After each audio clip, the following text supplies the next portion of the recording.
welcome to the Scheldprijs. This is the race that dances between the Netherlands and Belgium.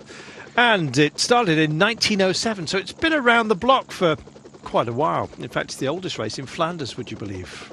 Older than the Tour of Flanders itself. Well, they've already started and got themselves off and underway. Wind is going to be a factor today and is already blowing a little bit, I can tell you. The Otense Creek, just heading by here. I think this must have been shot earlier because it looks almost like a mill pond. And I can tell you that things have been a little bit more brutal out on the course. Oh, yes. You can see it's starting to pick up here on some of the later pictures. I don't think this is generated by the helicopter. The Flying Dutchman, well, they're hoping that Fabio Jakobsen is going to be exactly that. But today, he's got a bit of a job on his hands, courtesy of the wind and an incredibly fast start that we have already had. Here's your big Terneuzen lock. This is a dry dock where if you are lucky enough to have a super luxury mega yacht, there's a few of those going spare at the moment apparently after they've been impounded. Magnus Bax has put a bid in. If they could drain this trench, you'll be able to get it slipped nicely in the colours of gold and blue, which is what he's looking for. City Hall, this is a kind of modern look to it, really. A couple of biscuit tins and a shoebox. They thought that looks nice. We'll go with that. Let's go with this, shall we? Jesper Philipsen is our defending champion. Jesper, though, may well have to bend the knee and doff the cap to Tim Merlier, who's racing here. Caleb Ewan won in 2020. Fabio Jakobsen, as you can see, is a man who has enjoyed victory. Twice a winner here on those years prior. This is earlier today, signing on for duty. You've got to be a hard man in a hard man's game. And will Pascal Ackermann get the support he needs from his team? Every day can I go on my bike, I'm happy, so I'm... He is a huge optimist, and that's one of the things I absolutely love about him. Evo have come here, Evo Pro Cycling. Michael van Steen will probably be their best bet today, but Dara Feely, you never know. He may well get a run. This is Sasha Modolo. I think he will be supporting Pippo Fiorelli today for the men in the plum colours. What about our friends from Total Energy? Enrico Bonifacio is here. So is Sandy Dujardin. And if Bonifacio can bear it, I think Dujardin may well be the better choice today. You never know. Top Sport here with Sasha Vermees, Anna Marit as well. Lots to choose from. This is Vermees, but he's in very big company when it comes to sprinters. Timothy Dupont draws the eye, but Anielkowski, I think, will be the man that Dupont is actually supporting today. The big pole can often go dancing on occasion. Nasser Bouhanni as well. He's had some very good success of late. Victory in France recently. He comes here with support from Dan McClay. And indeed, a strong team around him. And when his gander is up, then, you know, he can lash out, kickboxer and all. But let's see how he rolls today. As far as... Case Ball, of course. There's always got to be a ball. And why shouldn't it be Case? And it is, this time by. Team DSM, by the way, with Alberto Dainese. This is Bike Exchange. A team that can blow hot and cold. Dylan Groenewegen, he got caught out in the splits, indeed, at this race, of which there were plenty. Because of the wind, Luca Mezgec is his able backup. As far as Borat is concerned, Sam Bennett, of course, draws the eye, as well as Danny Van Poppel, one or other, I think you might say. Alexander Kristoff, if it gets brutal, then you always look to see the man who could make up his wages with time as a nightclub bouncer. He's a hard man, is what I'm trying to say, and he may well indeed bounce the field today. As far as Lotto is concerned, Arnaud Delay and maybe Florian Vermeersch. Either of those will be very strong today and signed on for duty, as you can see. Look a bit miserable, don't they, in the cold and the wet. Now, Magnus Baxter's grandfather there has made the trip, as you can see. We'll be with Maggie in just a few moments' time. This man starts as out-and-out favourite, Fabio Jakobsen. Thank you. Will he make the steal for the Netherlands? They are part of this race. Of course, it was COVID compromised. Indeed, our dips into... across the border last time by. The Belgians stood up to be counted, which is fantastic. 119.2 kilometres in Belgium today. So, who then from Alpecin Phoenix? Jasper Philipsen or Tim Merlier? Well, take your chance. Take your chance on your choices, quite frankly. Let's see how it rolls. That was Jasper, having seen Tim. Not much to choose between the pair of them. Indeed, all smiles at the beginning of the day. Some looking a bit more rueful as we got ourselves ready to roll. And indeed, they came out of town into, and if you look at the flags upon the staffs, you will realise it was blowing a bit. More than that, once we came out from the protection of our starting town today, which is in Terneuzen in the Netherlands, heading out across the polders and the dikes and the like, just cutting across the top of that nation, and indeed heading across the Belgian border for some lappage, but some crashage as well, I'm afraid, early on. Not nice. No one on a disc involved here in their new livery. Few others as well. And UAE Team Emirates finding themselves moderately compromised right at the start. Ilya Kaiser just wondering about where the bumps and bruises may reveal themselves a little bit later on. So that was neutralised. And then we finally got to the official start. So already a wake-up for everybody. And just look at the pace at the beginning. It was completely mental. Well, first hour of racing, 50.5 kilometres. Can you believe it? Well, you better believe it. Extraordinarily fast. And we got ourselves an enormous high-quality break up front. Took a long time for it to settle down. And indeed, through the tunnels, they were respecting themselves. As you can see, luckily they'd put a wire in here. Time to disrobe for some. Vegard Langen just making himself a little bit warmer now that he was out from underneath the grey cloud. And still the roll continued. Once we emerged back into, I was going to say sunshine, but the daylight, you might say, that it kicked off yet again. There was lots of worries about crosswinds and indeed the strength of the wind, especially once we get out towards the sea. And indeed, some of these tunnels, of course, taking us across the water. Well, I can tell you, the battle raged. And this is your parkour. So this is our starting point over the water there in the darker grey. Over to Capella and then back across the into the Belgian nation, and indeed then to our laps. Now, when we finally get to our circuit, it's 3 laps of 17.2 kilometres. In fact, I think I may have miscounted. Yes, it is. It is 3 laps, 4 times across the line. Always a foxer. So there we are, laps 1, 2 and 3. We'll count them down for you. Don't worry, you'll hear the bell. And I can tell you that the bell will be rung possibly on a very, very small number of riders. We've had splits here in the past where as limited a number as 25 have indeed crossed the line. This was a little bit earlier on when we were up in the Zeeland area, the land where the sea is. And as you can see, it was quite a pace. And in fact, splits were to beckon themselves. Quick checks over shoulders. Everyone wanting to know where everyone else indeed is. Ryan Mullen, Irish champion, up towards the 4 there, and hoping to do a job for Bora Hansgrohe and indeed Sam Bennett. And you know what? He did exactly that. The splits started to come. It was modest at first. There was 12 and then 2 chasers. One of them made it in, and I believe that was Valenschold. Although from these pictures it looks like he was up towards the 4 right at the beginning. So crosswinds already having an impact, and indeed fatigue because of the pace of the opening was starting to show. Lotto determined to push on. They were working for Arne de Leij and Brent Van Moor. They managed to instill one rider in what was to be the main breakaway. Rudiger Zelig managed to get himself off and up front, and still with a margin of 48 seconds. They with some work to do. This is a chase group, as you can see, and these are your leaders.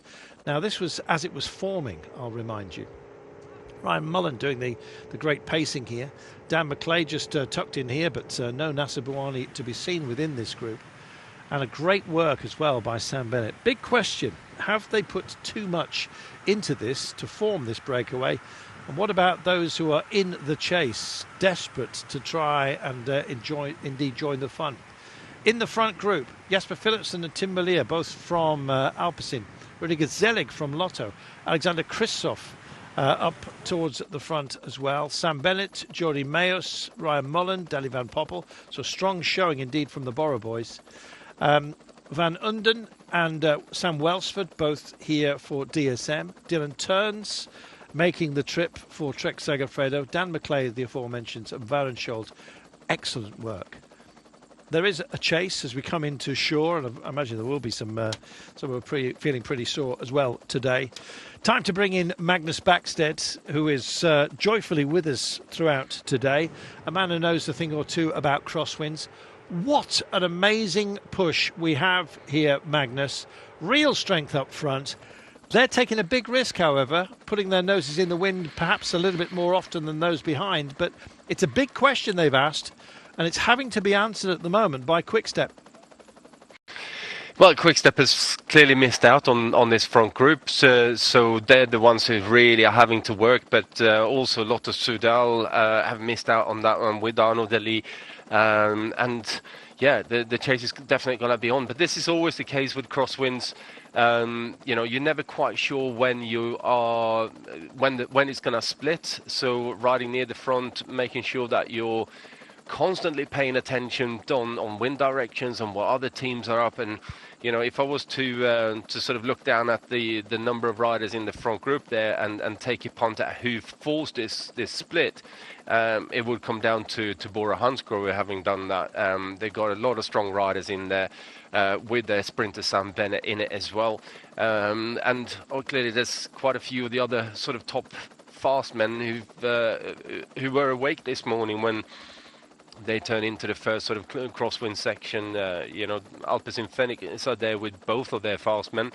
Dan McClay also a very quick rider as well. Kristoff, who is old and wise in these kind of situations nowadays, that he will make sure that he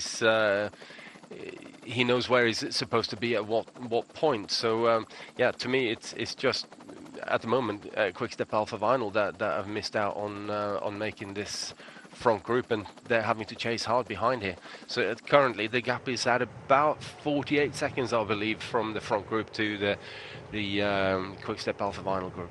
Van Kiersebulk there just doing an exchange. As soon as he came to the front, Quick-Step, of course, moved into that position in front of him as if he was about to disrupt the chase. Well, stranger things have happened, of course. And you're looking at that chase. Loose rider here, can't quite see who it is. Chase Boll been disengaged or wants to be part of the fun. He's got two teammates up front, has Sace.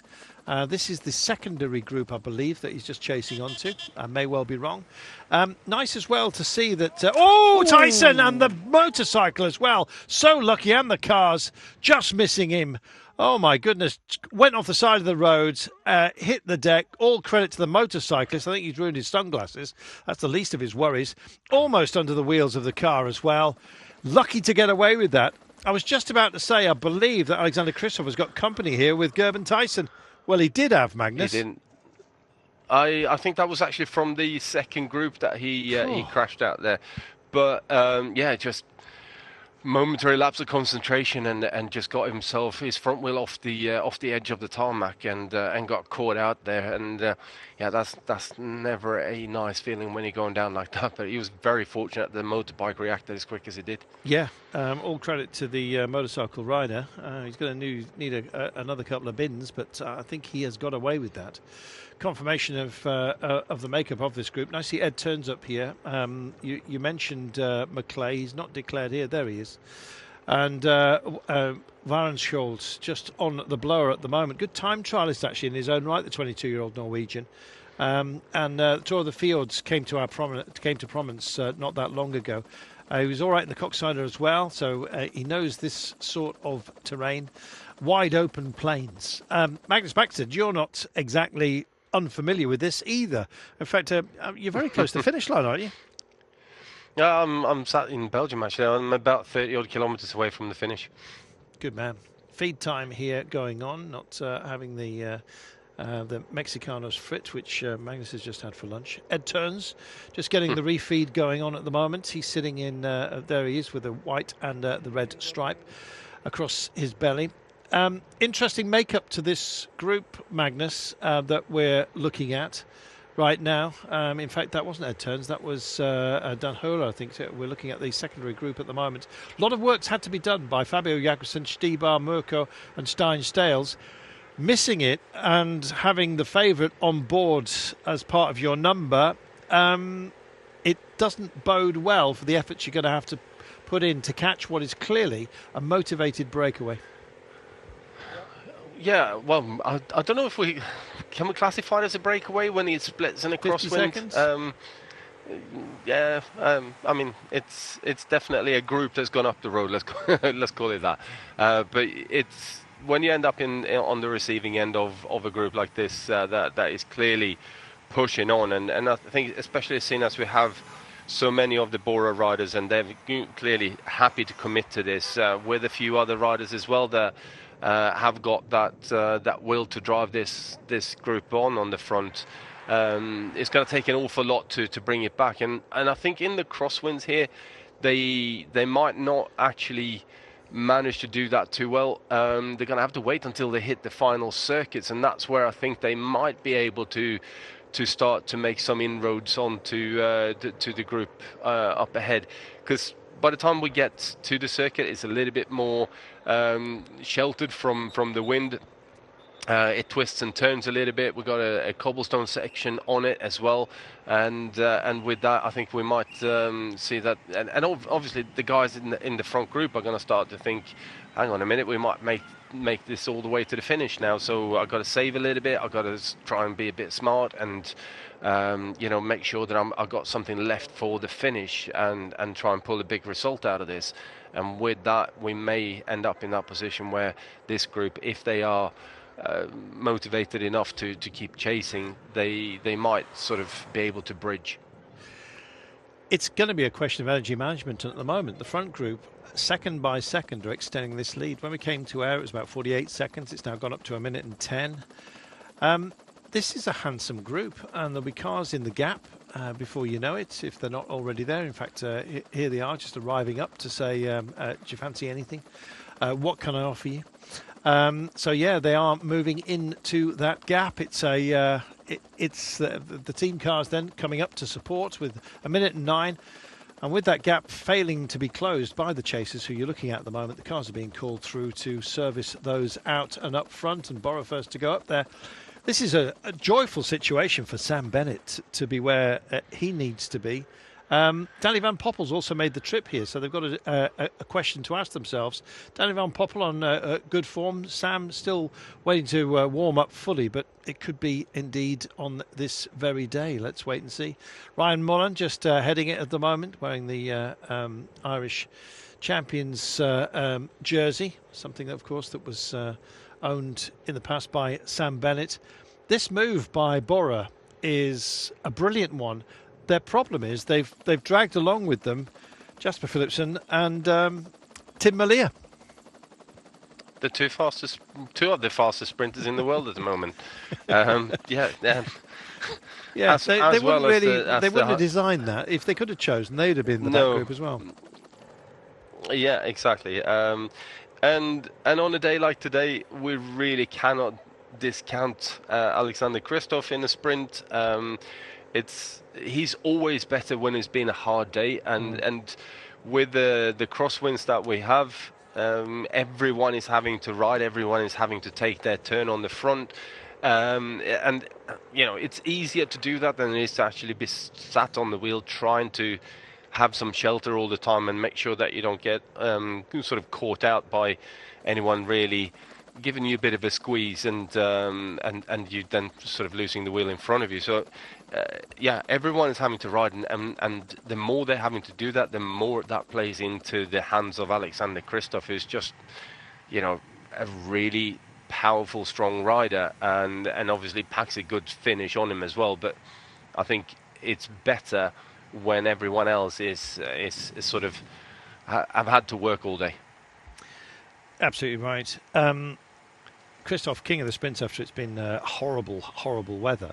We may have some more horrible weather coming in a little bit later. Just looking at the tops of the trees, they're still looking lively. We're protected at the moment. Hands gone up, a little bit of service required, and of course they've got the cars now in the gap, and the gap's expanded a little bit to 1:11. Let's remind ourselves, Magnus, that last year 29 came home, I think, heavily reduced, and at the moment we're running at 30. 14 in the front group, 16 chasers, and then no news in dispatches of anybody else. That may well be an enormous gap. I think there are scattered groups across the majority of the planes here. Yeah, I think the time gaps are pretty big down to some of the groups, to be honest. It's not going to be that long before we're actually on our circuit. First passage of the start-finish line, if you will. It's a circuit of 17.2 kilometres. We take 3 laps. First passage of the line, so 3 laps, 4 times over the line, including the finish line, of course. We'll be at 51.6 in 30 k's time. And it looks like situation has kind of ameliorated just a little bit. Everyone's getting a feed. There is a sequence of declared feeds, of which we're just coming through one of them. Can't see anybody at the side of the road just for the time being. But having been lent on here, Quick Step, done the majority of the chasing. They are ringing the changes, but it's very lightly so. And indeed, most of the emphasis is on these guys. Fabio Jakobsen is occasionally taking a turn. You can see him on 5th wheel at the moment. Just screened from you. Got a teammate with him now. Yeah, it's a tough ask, quite frankly, to constantly reinvent yourself on a day like this and keep something back in the locker, as Magnus was saying, for the end of for the end game today. I guess the blessing, Magnus, is that they will get a preview of the sprint circuit nonetheless. 1:09, it's more than catchable, but then you factor in the quality of the riders who are up front, and more than that, Magnus, the motivation that they've got. Well, they will clearly be motivated because they haven't got Jakobsen in there. Okay, they got some other pretty tasty sprinters to navigate in the final here, but when it's such a small group and there's limited number of riders from each team, then it becomes easier to also sort of make that attack and get that attack to slip away and sort of you then being able to drag a very, very small select group to the finish, and with that end up in having a good result. But I also think if you're looking at like Bora are not gonna allow that to come back in. If anyone, we're talking Ryan Mullen and Jordi Meus and Danny van Poppel here, I think they will be working for Sam Bennett, although Jordi Meus being very, very fast himself. It might end up having to be a bit of a chit chat between him and Sam, whether who's feeling the best and who's gonna do the sprint today. But they got, especially Ryan Mullen, he will be putting everything he can into this to make sure that the group is being kept clear. And when you got a rider committing that hard, it's going to take something special from the riders further down in the second group as well to continue to push to bring that back. It's not going to be easy. It certainly isn't going to be easy. I'm wondering whether Danny van Poppel, I think he's probably going to be on lead-out duty. He had a fantastic opener to the season, finished 5th, don't forget, in the Saudi Tour. Just off the podium on a couple of stages that day. Or at the beginning of that race, I should say. Strong, and he's here. Well, it looked like there was some refeed going. They were going back to the cars, our breakaway, and the gap has come down. Now, I'm just wondering whether we're going to get a reformation of our breakaway. It's still too far, I think, for numbers to deplete. An ideal breakaway number, Magnus, we often talk about it being around about 8 or 9 riders. Is this too big? Are there going to be some riders hiding and then the sort of coordination breaks down? Well, I think if you're talking about a breakaway as per a normal race when riders attack and go up the road and you've got a massive group behind, then it's a massive peloton behind, I should say. Then yes, there is that sort of ideal group of probably about sort of 6 to 8, 9 riders that would end up in a breakaway, and they will work well together. when you got crosswinds and the selection of the groups are actually made by the wind, then the riders who are up front in what is effectively the breakaway will already have worked well together. They will have committed to taking their turns, because, as I said before, it's easier to take the turn when it's crosswind than it is to sit in the wheels. And you kind of get that nice flow going, and everyone is happy to take their turns. And that tends to carry on throughout the majority of a crosswind type of race. Until we're really getting very, very close to the finish, at which point they'll start to think, obviously, about how do I actually win this bike race now that I'm in a position to strike for it. But yeah, today it's happened that the wind has split the bunch up, and this is what we got left on the road. So I think it will take until the final sort of 15 kilometers or so before these guys really start attacking each other and start thinking about, okay, can I beat these guys in the sprint? Have I, what are the odds on me actually getting a podium out of this? And if the answer is slim, then you will start going for the attacks and start to sort of see if you can catch a few people out or catch everyone out by going either solo or in a very, very select little group.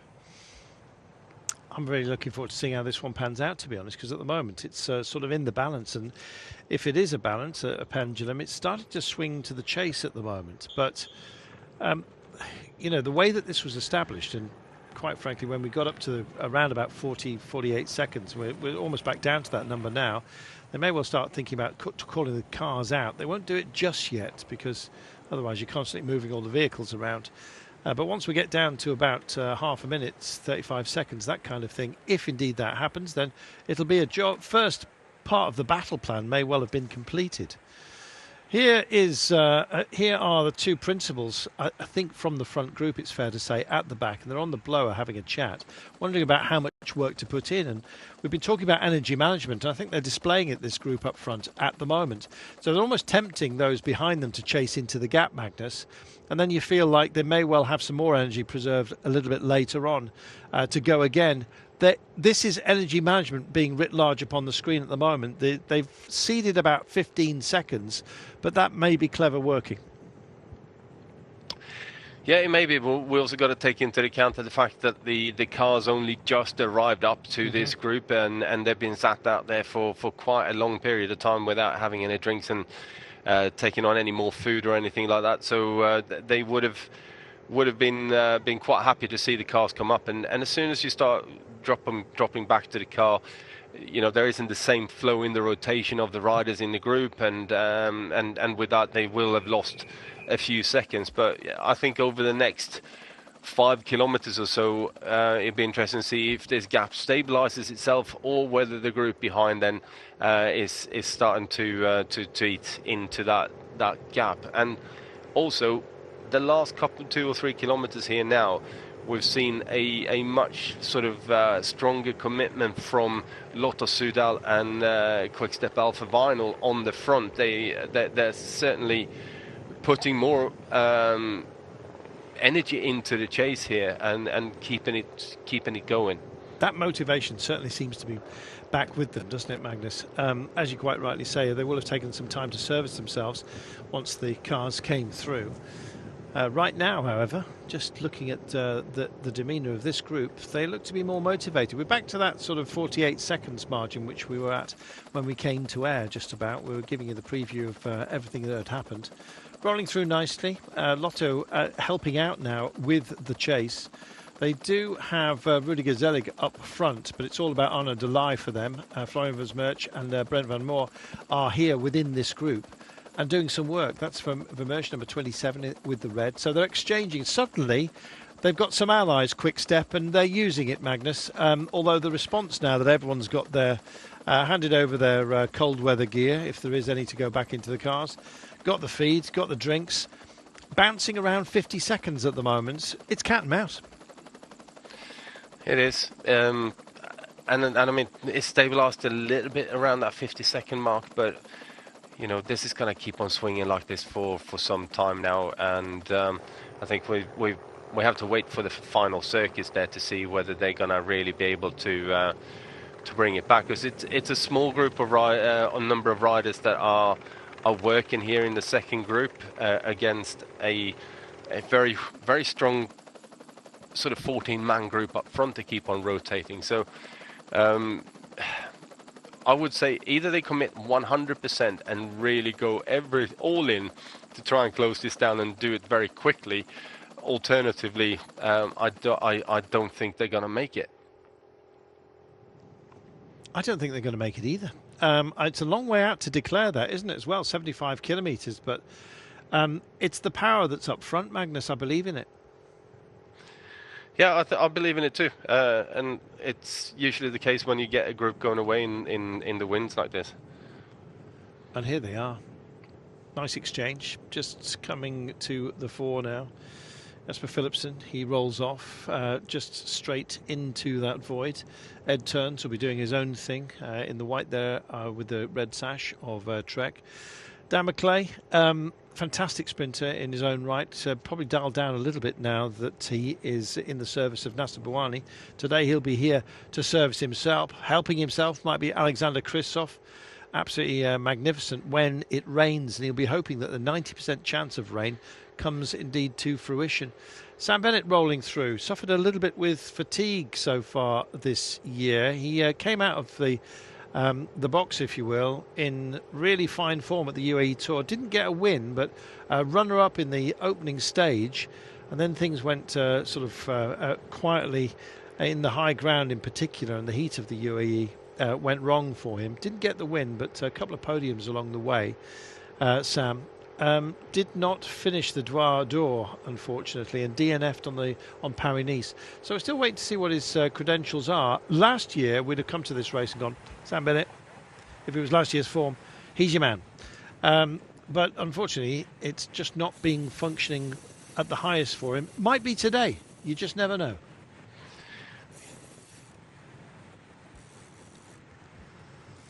Well, that hump there is not an old Camelback, which I think the Camelback water feeders were actually banned, weren't they? Yeah, they were. There's an aero assist ultimately. I never thought having a hump on your back would be an aero assist, Magnus, but apparently.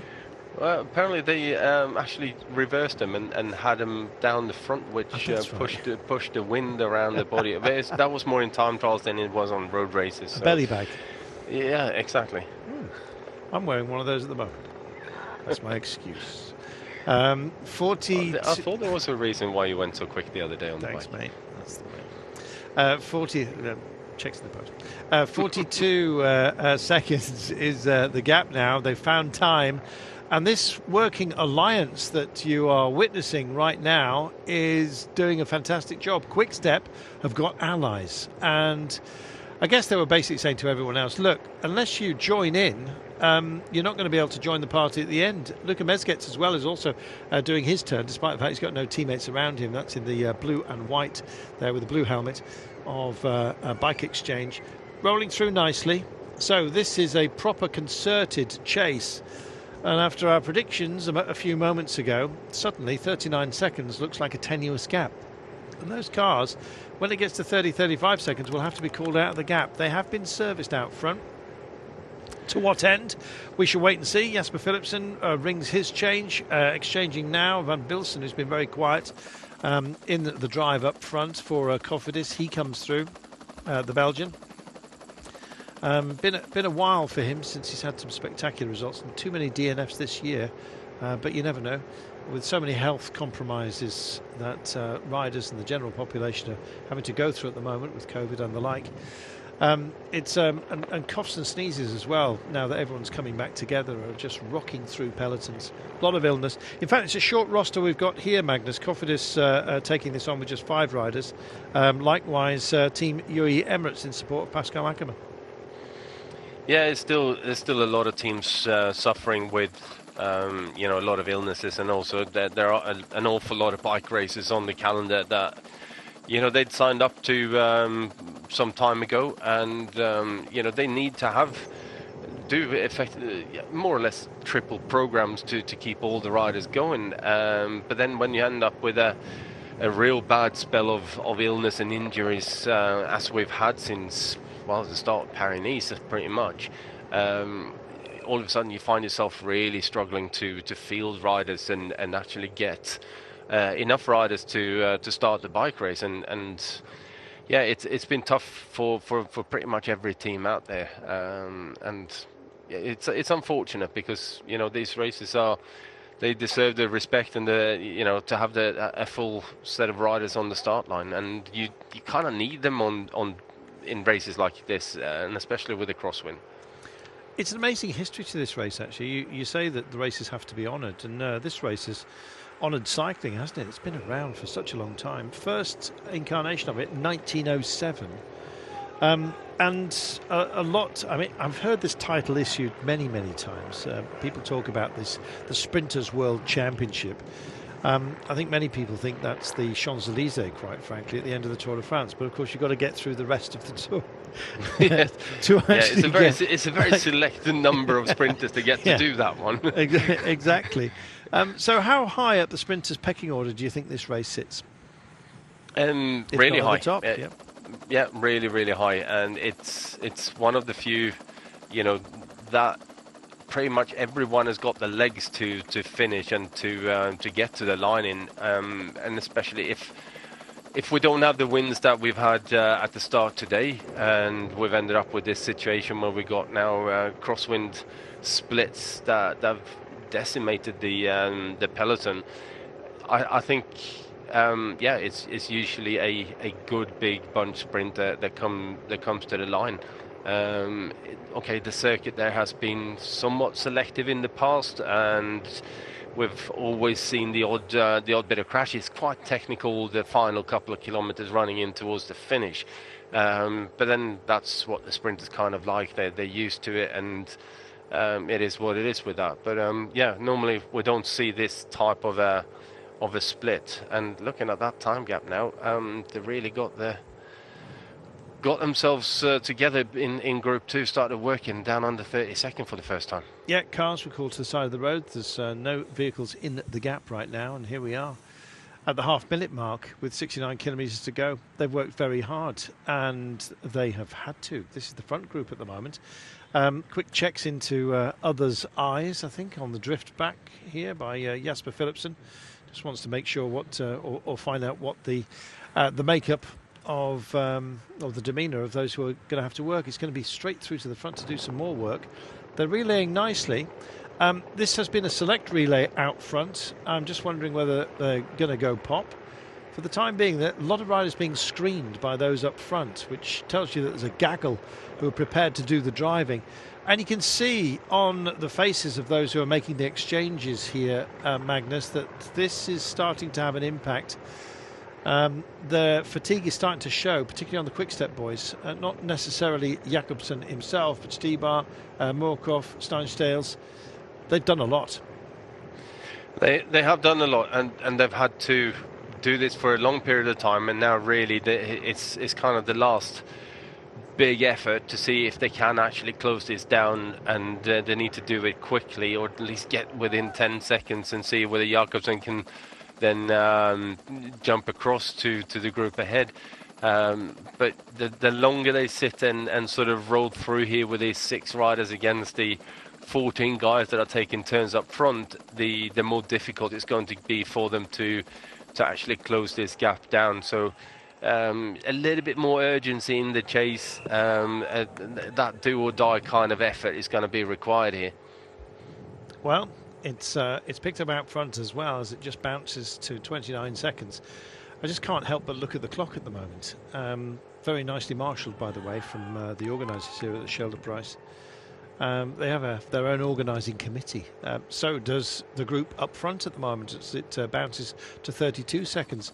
It was interesting then, a few moments ago, we saw Fabian Jakobsen on the radio. He's calling all the shots without taking the wind just for the time being. I don't know how you continue to motivate people if you're just asking them to go deeper and deeper, and there's a danger that you can burn them out. 32 seconds the gap at the moment, not wide enough for any service vehicles, and we're coming into town, Magnus. Yeah, we are coming into town. I think though, Carlton, at the moment you don't really have to motivate the guys to go any harder. They know what job needs to be done. The question is, have they got the legs to do it? As a group of riders, and there's a couple of different teams working together. But yeah, everyone in that group are fully aware that unless we get back to the front group, we are not going to have anything to do with the outcome of the race today.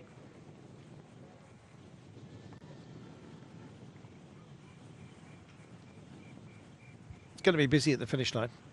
First time we get there will be when that ticker on the top right-hand side, top left-hand side, beg your pardon, of your screen tells you it's 51.6 kilometres to go. So you'll see the approach. So will the riders. A couple of nasty right-handers at the very end today for them to deal with.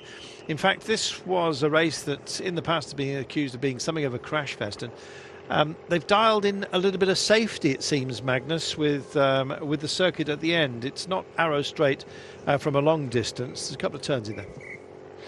There are a couple of turns. It is still very, very technical, and quite a few sort of widenings and narrowings of the road that tends to play havoc, especially if you're coming in as a full bunch in towards the finish.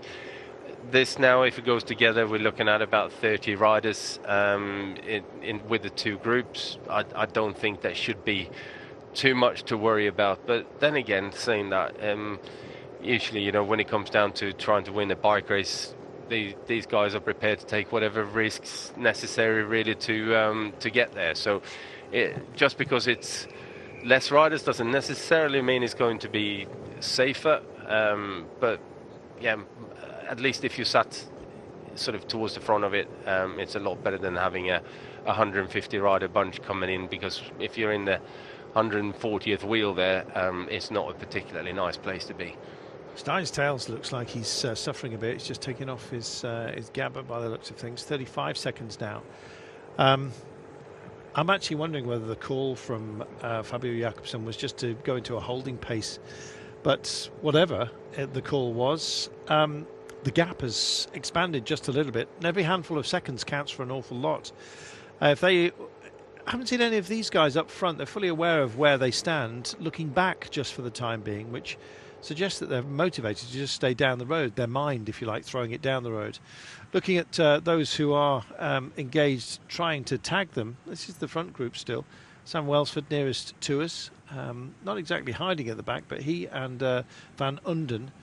It's Van Unden that's actually done quite a bit of a turn on the front. Sam, of course, very good sprinter in his own right.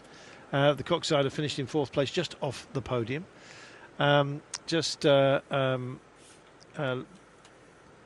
Both he and his teammate exchanging rather nicely today. Van Unden himself,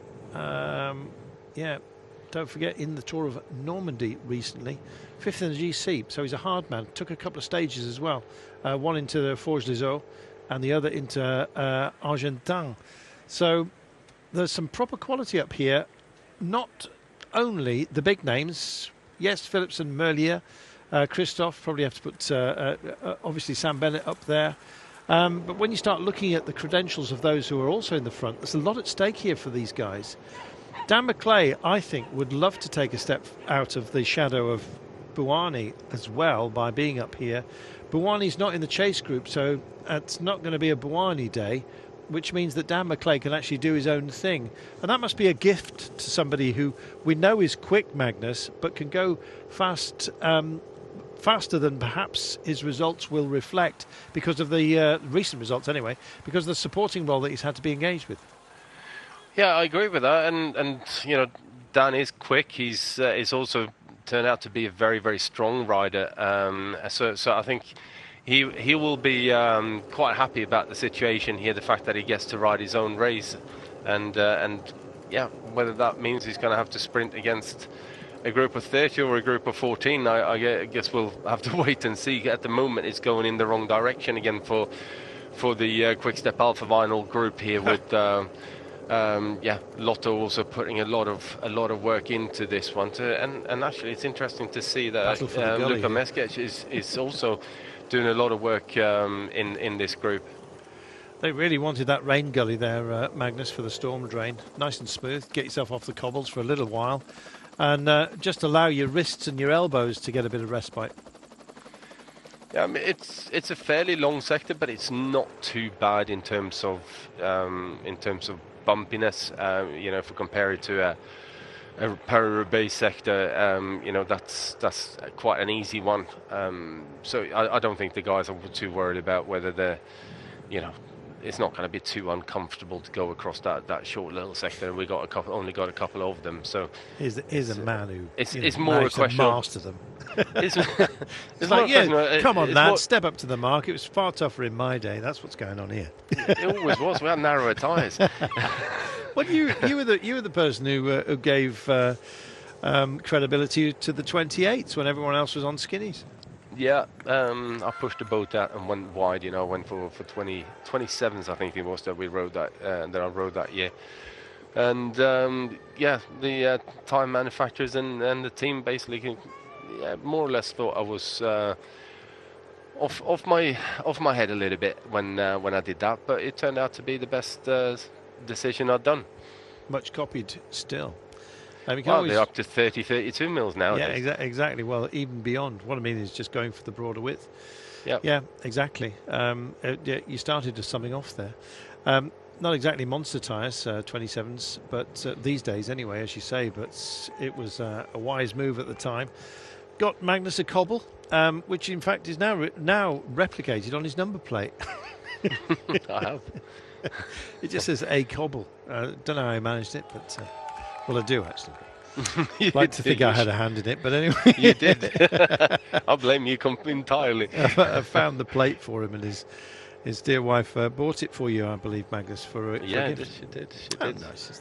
Yeah. Tim Malia or Jasper Philipsen, which one today? I think the former Belgian champion is going to be their choice, but you think Jasper? I think they will go with Jasper, but seeing as they got both of the sprinters up here, they'll probably have a little chat between them. Yeah. I think there's enough respect between the two to work out who's actually feeling the better on the day. And I also don't think we're gonna, if it continues to go like this, I don't think we're gonna see a smooth, straightforward run into the finish. There's going to be attacks coming because none of the guys here really want to sprint against either of those two. And with that, they're going to start attacking, and they're just going to have to make sure that they cover every move that goes up the road, so they don't end up on the back foot having to chase.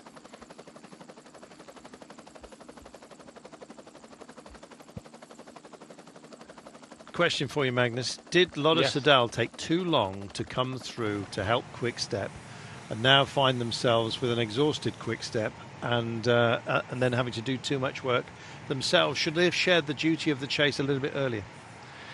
I definitely think so. When you sat in a group like this, you're second group on the road, and there's a team that's really is starting to commit. You got to make that call straight away. Right? Let's throw the kitchen sink at this. Let's try and bring this gap down and close it down as quickly as we possibly can. The longer we sit here and kind of just ride a hard tempo, the more is going to play into the favor of the bigger group up ahead. So, they were six riders against 14. That's an equation that never really is going to work. And even if these guys are going at 90%, 95%, they're still going to travel faster with that large number of riders taking turns than what the six-man group is. They're doing a fantastic job here, and all of those out front are motivated. It's now 46 seconds. It trimmed down to 30. Sam Bennett just coming to the fore. He's just rolling a little bit, Sam, which is often a sign of fatigue with him. I'm hoping he keeps it indeed sensible in the run-in, but he's got to be part of this move. It was they that made this, Magnus Borough Hansgrohe, a gift, almost, I guess you might say, to Alpecin Phoenix. Yeah, well, gift Alpecin Phoenix. I think it's the fact that the two Alpecin Phoenix men were, ready and awake and aware of what was going on, and just jumped onto the wheels and made sure that they didn't miss that split, which you have to do when it's crosswind. There's only so many riders who's going to fit in that first echelon, and you've got to be one of the first to get there to make sure that you don't get caught behind. And I don't think we can take anything away from it. It's not a stroke of luck that you end up in this front group. It's good positioning, some good legs on you, and a willingness to work right at the start, to take the turns, to keep you in that formation or in that rotation of riders. And if you're not quite there and you're not quite awake, then you end up chasing for the rest of the day. The two biggest names that have missed out today are Nasser Bouhanni of Team Arkea Samsic, missed not only the front group but the second as well, and Dylan Groenewegen, who is not having a good time when he comes to this place. He caught behind a split in the last time he visited here as well.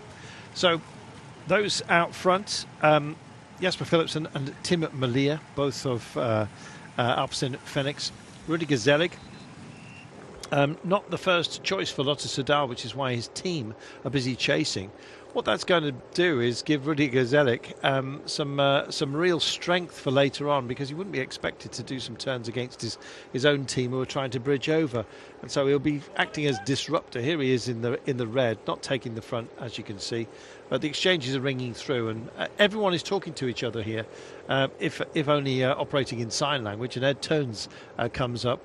There's a few singles here that don't have teammates around them that, quite frankly, I've got an excuse not to do too much work, but Ed Turns has done a lot. Dan McClay likewise thinks, he's a bit of a brute anyway. Real strong rider is possibly a kinder way of saying that, and that's what I meant. He's just going to come through here in wheel 4, and here is Sam Bennett. Magnus, I think he looks tired. He does look a little bit on the tired side, but he's also got that kind of a riding style that it's always on quite big gears. It's true. He doesn't often look super fresh on the bike, even when he's absolutely flying. But that's just how he rides his bike. It's quite a good poker game to play, because you never know when. And he can hit hard. If you always look knackered, then that's you can fool quite a few people with that. Yeah, I guess you're right.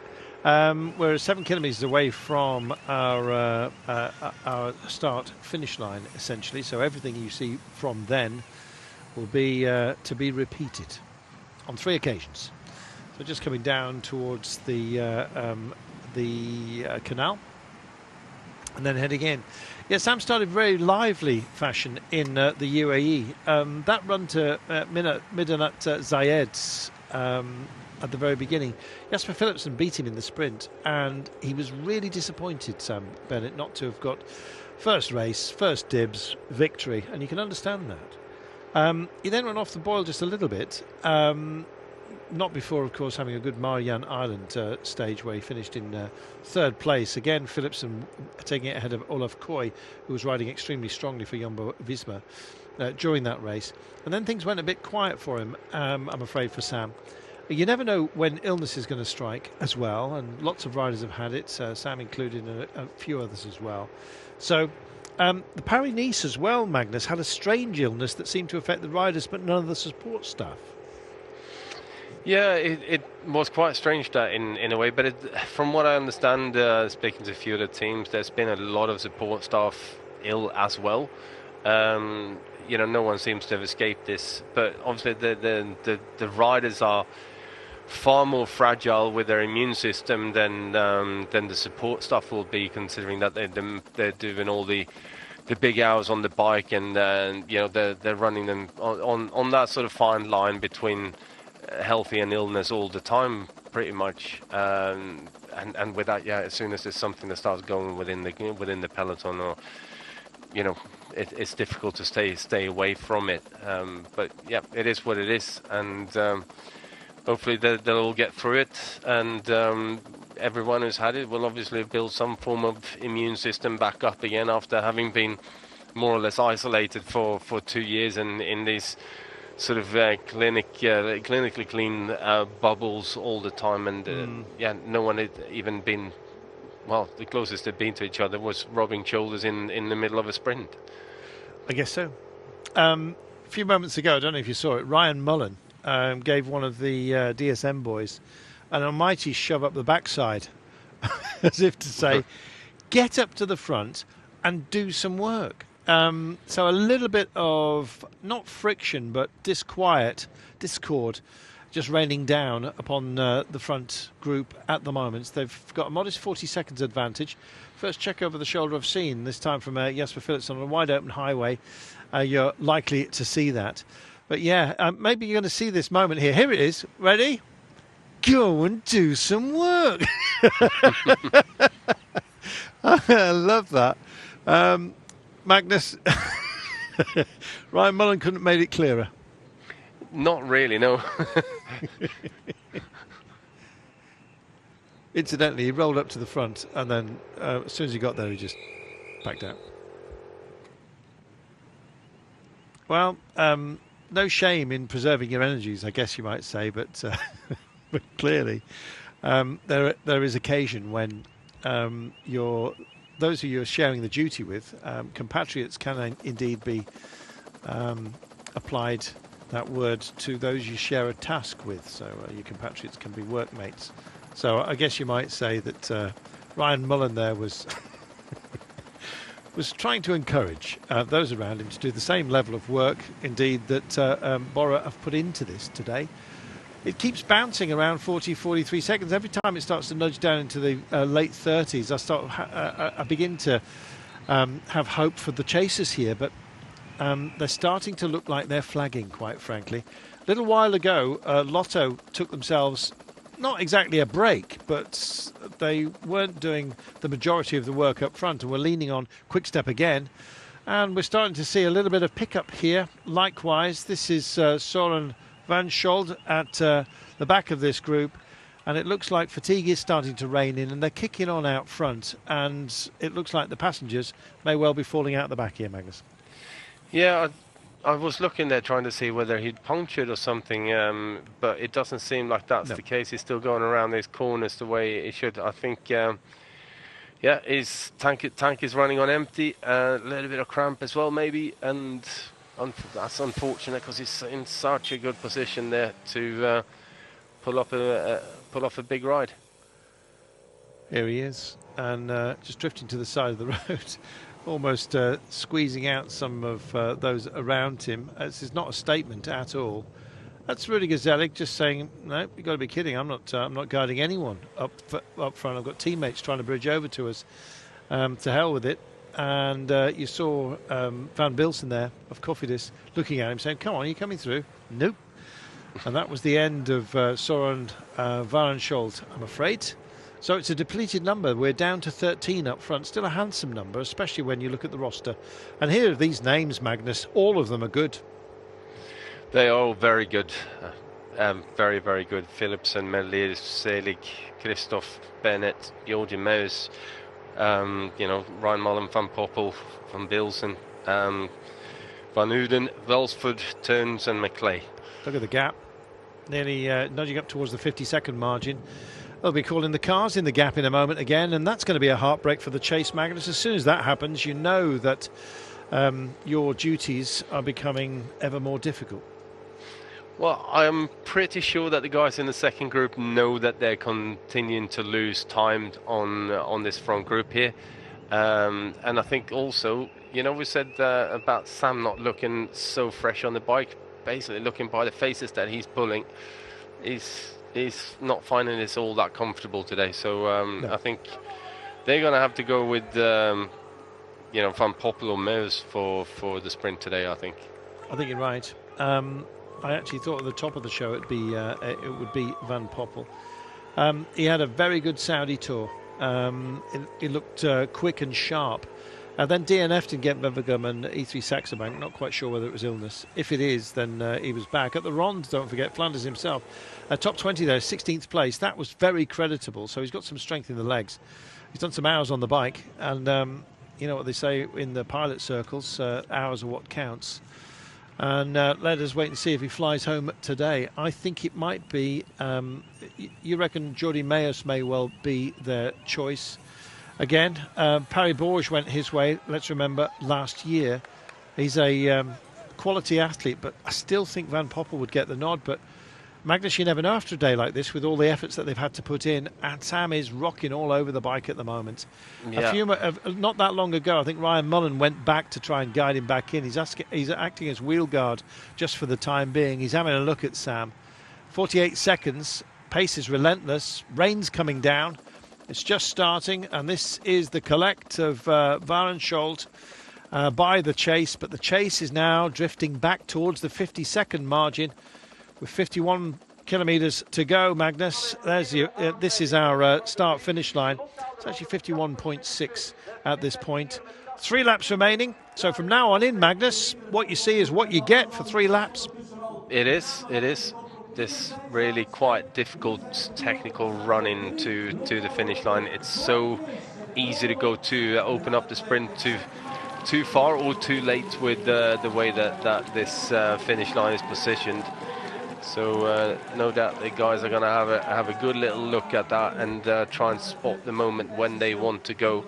But I think there's an awful lot of racing to be done between now and then. Well, a little bit of exchanging going on here, and Warenschold at the back of this group, and I wouldn't even be surprised if he drops away from this as well. Still no sight of the finish line just at that point, but it does gently bend round. And these guys, they will see it, but how much they're going to like it when they see the definitive gap. It's ticking at the bottom of your screen where it says 3 laps to go. You'll see when they cross the line exactly what the gap is. And it's not going to look a handsome one. If they look up, they will see the clock. And we're nudging up towards a minute now gap. And here it is. Let's have a look. In fact, it's exactly that. Oh, my goodness, Magnus. A minute. They're drifting. Yeah, they are slowly but surely losing this. And, yeah, it's down to only a couple of riders on the front there. Guillaume van Kiersbroek is sat there as well from Alpecin Phoenix, policing everything and making it not necessarily blocking the riders, but just sat in a position where it's more difficult for new riders to come up and take their turn. So if you drift back to have a little bit of a rest, it's a long way to get to the front again. And obviously then you got DSM and Trek Segafredo sat there as well, kind of doing the same thing on the wheel of Van Kiersbroek. So yeah, they're doing a good job in policing everything. They are. Yeah, Van Kiersbroek just being a disruptor. So is Tobias Andresen. And this is Søren Warenschold, young man, 22 years of age, find himself in an elevated position here. He's had a busy old schedule for a youngster. Gent-Wevelgem finished 8th. He was in the Koksijde, the Berende Koksijde Classic. He was 7th as well. It's been a good season for him, but he is absolutely depleted today. You never know when that's going to hit you, Magnus. No, I think he will be annoyed by that, because sitting in a group like that in a race like the one we have on our hands today here, you don't want to, even if you just follow the wheels into the finish, that's still a top 15 position in a very, very big bike race. And that's something that I think Søren would have enjoyed and would have liked to have done. But yeah, for one reason or another, it just looks like something is going on, either him physically or the bike or whatever it might be. I hope we can find out what the problem has been. A minute holding station at that. I suspect it may well be a little bit bigger gap than that, because I'm afraid the heart of the chase looks like it is skipping a beat at the moment.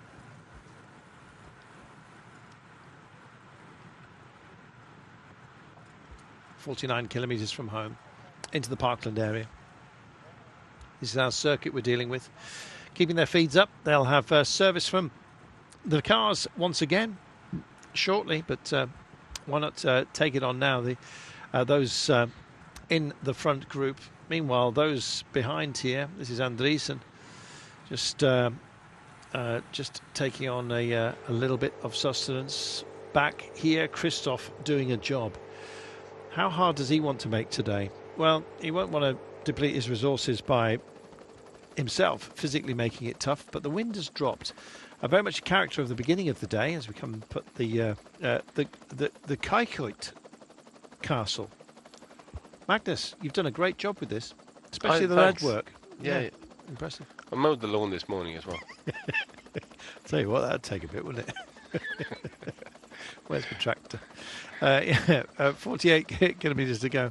It's a beautiful part of the world, this. Big sky country. Very familiar to Magnus, of course, who has eaten many a frit in this part of the world when he allows himself to do so. 1:05, and when is that gap going to almost become terminal? I suggest it's not going to be that far, to be honest, that long.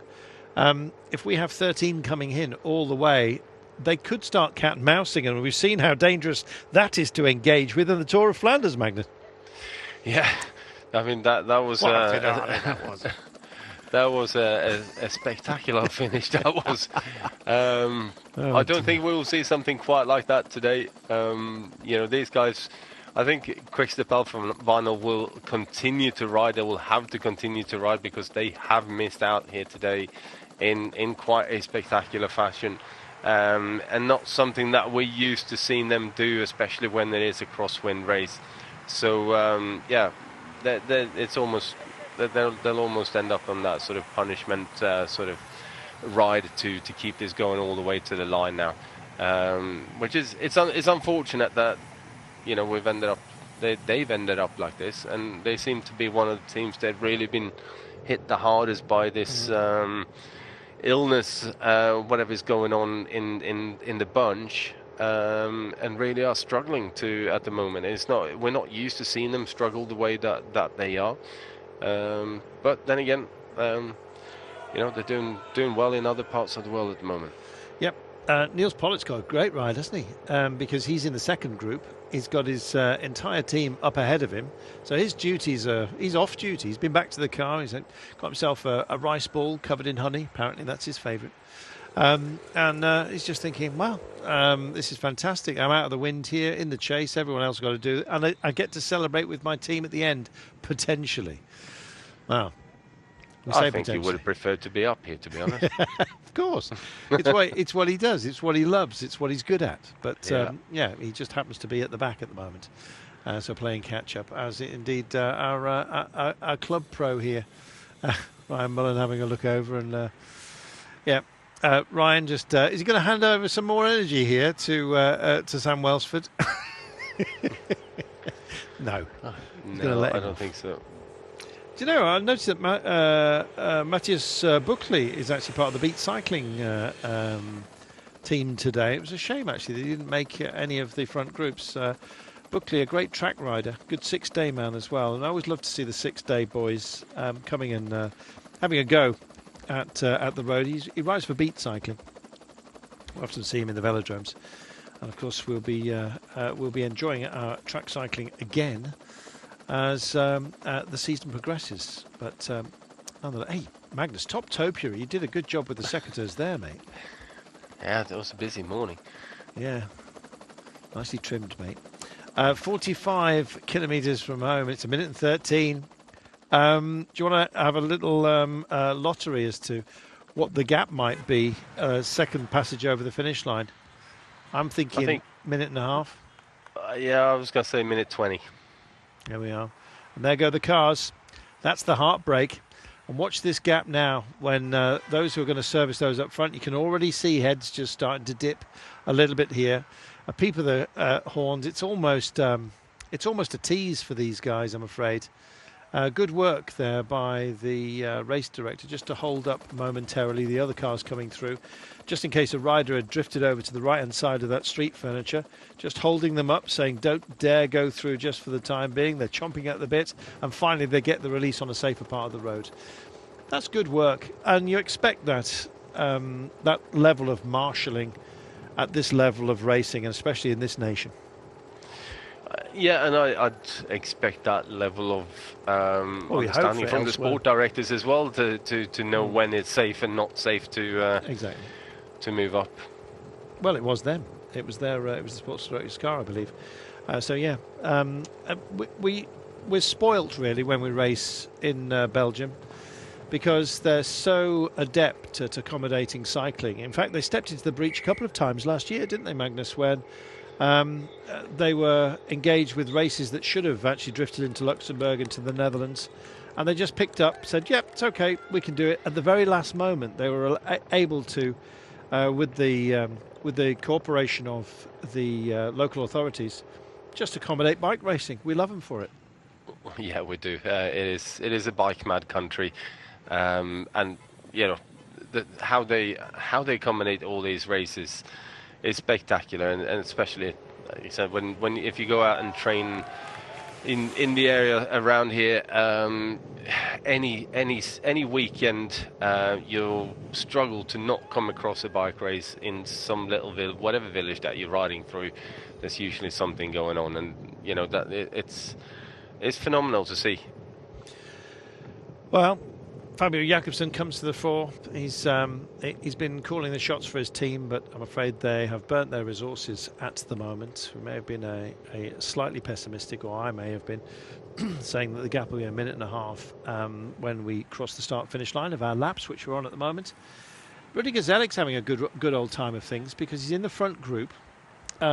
He's not had to do any work because essentially he's got the excuse of waiting up for Arnaud Delay, Brent Van Moor and Florian Vermeersch. But yeah, he's riding along. Here is Jasper just drifting back to his car. Don't worry too much about him. Take the bottle, make a little exchange. Nice to see that he's putting the empties back in. Taking the gels. Make sure you stay safe. He's got enough fluid on board for the time being, and now he's got a service car. He can afford to race with just one bottle. Is he going to take another one? Nope, doesn't need it. There's the gift, Magnus, of having service. Yeah, having it right behind you, and that's always the nice thing when you're in a breakaway like this, is that the car is so close at hand all the time. Yeah, just going back, have a quick word with the sport director, say what is the plan. I'm feeling like this. You know, what do you want us to do? Do love my mullet. It's policing this lot.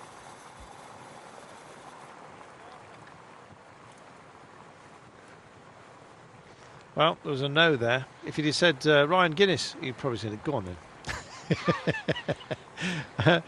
They did ask him what drink he wanted there, and he made the call, and it was not the bottle that was just about to be handed over. Sometimes it's water, sometimes it's electrolyte, sometimes it's something warm, Magnus. Yeah, it depends on obviously the day and what the rider is feeling like and so on. So my old gran used to say, nothing cools you down like a nice hot cup of tea. She was crazy, but bless. I never understood that. Her idea was that it would make you sweat and then you get cool. Crazy. Anyway. Interesting take on it. Yeah, exactly. Nothing cools you down like a sauna. No. Gran, wake up. Here we are, 1:16. Well, you said our little sweepstakes, Magnus. You were going for 1:20. This is Philipsen basically just saying, look, I'm just going to honour the race. Basically, he's done a big old turn at the front. This is that 715 metre section of cobbles that we're dealing with as part of our circuit. A couple of sections within it, but 41 kilometres to go. It's a ride in. So, if you are on your own, Magnus, within that front group, just how much licence do you think you'll get? You've got to take the odd turn, but you're going to get bullied a little bit by some of the teams that don't want to do that duty. Yeah, of course you will be. That's that. And the moment you start getting these kind of disagreements within the front group, and who's taking enough of a turn on the front and who's not, and all that, that's usually when you start to see a few attacks coming in. And you know, I'm not going to sit here and deal with this if I'm riding and you're not. So all of a sudden, yeah, there's a massive big attack coming, and then it carries on going for a while like that. 1:15. I still think I might be in for the sweepstake here. 16 now. Looks like it's coming to my 1.5 minutes. What do I win, Magnus? The vol. Or Belgian waffle, whichever one you want. Yeah, I don't mind a waffle. Yeah. Yeah, that's what I do for a living. 40 kilometres from home. You like that, didn't you? Meanwhile, these guys just making sure they get the feeds in where they need. Jasper Philipsen doing a job. Ed Turns, what can we expect from him? Well, Ed is actually is quite quick in a finish like that, but I think this is going to be more a question of timing and who goes first, who's making the first attack, and then what is good, when is that move that's going to stick going, because you can't jump on everything and you have to be really focused and aware of the combination of riders, and like I said, very rarely does the first one stick, so leave that one alone, even though it might look like it's going up the road with getting a few seconds. It will be shut down in one way or another, and that's when it really starts to be difficult to then pick which move do I go on. Some of the seagoing barges here, very impressive. Meanwhile, notice that there's a little bit of handover earlier on, which is not necessary now. It might have been Ryan Mullen actually that was handing. I was going to say between teams, but with the team cars here, why would that happen? Meanwhile, 3 bottles, surely too many. And this is the chase, and it's 1:11, so Magnus may well be nearer here with his 1:20 prediction. They picked up the pace just a little bit, but you can never tell. It depends on where and indeed how those up front are being serviced. They're all taking on energy. You've seen them dropping back and going to the cars. It's been in the gift of these guys who are in the chase because they had the cars behind them for such a long time. And so it's magnified the gap, or indeed diminished the gap momentarily. I think it'll spin back up again. They look like the weight of the world is upon them at the moment, I'm afraid, this chase. No smiles here, Magnus. No, definitely not, and I wouldn't expect to see any either, because it's annoying when you sat in a group like that, knowing that you missed out on the split in the crosswinds, and you've spent the whole day chasing, riding, and you're not getting any closer to it. It's just not fun in any way, shape or form, and you know that you also, because you missed it, you're likely to get a bit of a roasting from the team bosses when you get to the bus later on as well. Just how serious are those roastings on days like this? This is a big race after all, especially in view of everything. I guess it depends on whether there is any illness in the team, whether they are depleted but have actually stood up to the task nonetheless. Well, I don't know, rightly or wrongly, my view on crosswind splits is positioning. That's what it comes down to. Actually, having super legs doesn't necessarily come into it right as the move goes. It's just being in the right place at the right time. So it's more be aware, be awake in the morning when you roll out. You know that it is windy. It is going to at some point end up in the gutter, so make sure that you're always in the right position as a team, and to not end up on the back foot. So yeah, the roasting will come from that, because they haven't necessarily paid attention and been in the right position, and with that got caught out. Yes, after that, if sometimes you can bridge a small little gap in an issue, between two groups. But that comes down to whether you got those super legs on the days, whether you can do that or not. Most of the time you can't, and then you end up in the hands of whatever the group looks like as group 2 behind you. Whether you then have a number of riders to work with that you can sort of keep pushing, and it's vital that you keep pushing over the first part of that sort of crosswind section that you get to know that as soon as we turn and we get a bit of tailwind or a bit of headwind, we're going to be in a better place, we're going to be really close to them, and we can shut that gap down. If it's a long crosswind section and you're losing that first 30-40 seconds, usually we end up in the scenario that we've witnessed on our screens today, that you kind of getting a bit closer and then you lose that again, and you get a bit closer and you lose it again, and sooner or later it's game over. We've got a reverse camera at the moment, not heading, and there, I was just about to say, is a heads up, and you can see how damp it is becoming. I haven't seen the car's windscreen wipers busy just for now, but one suspects that they will be. A little bit of moisture will add something else to the day.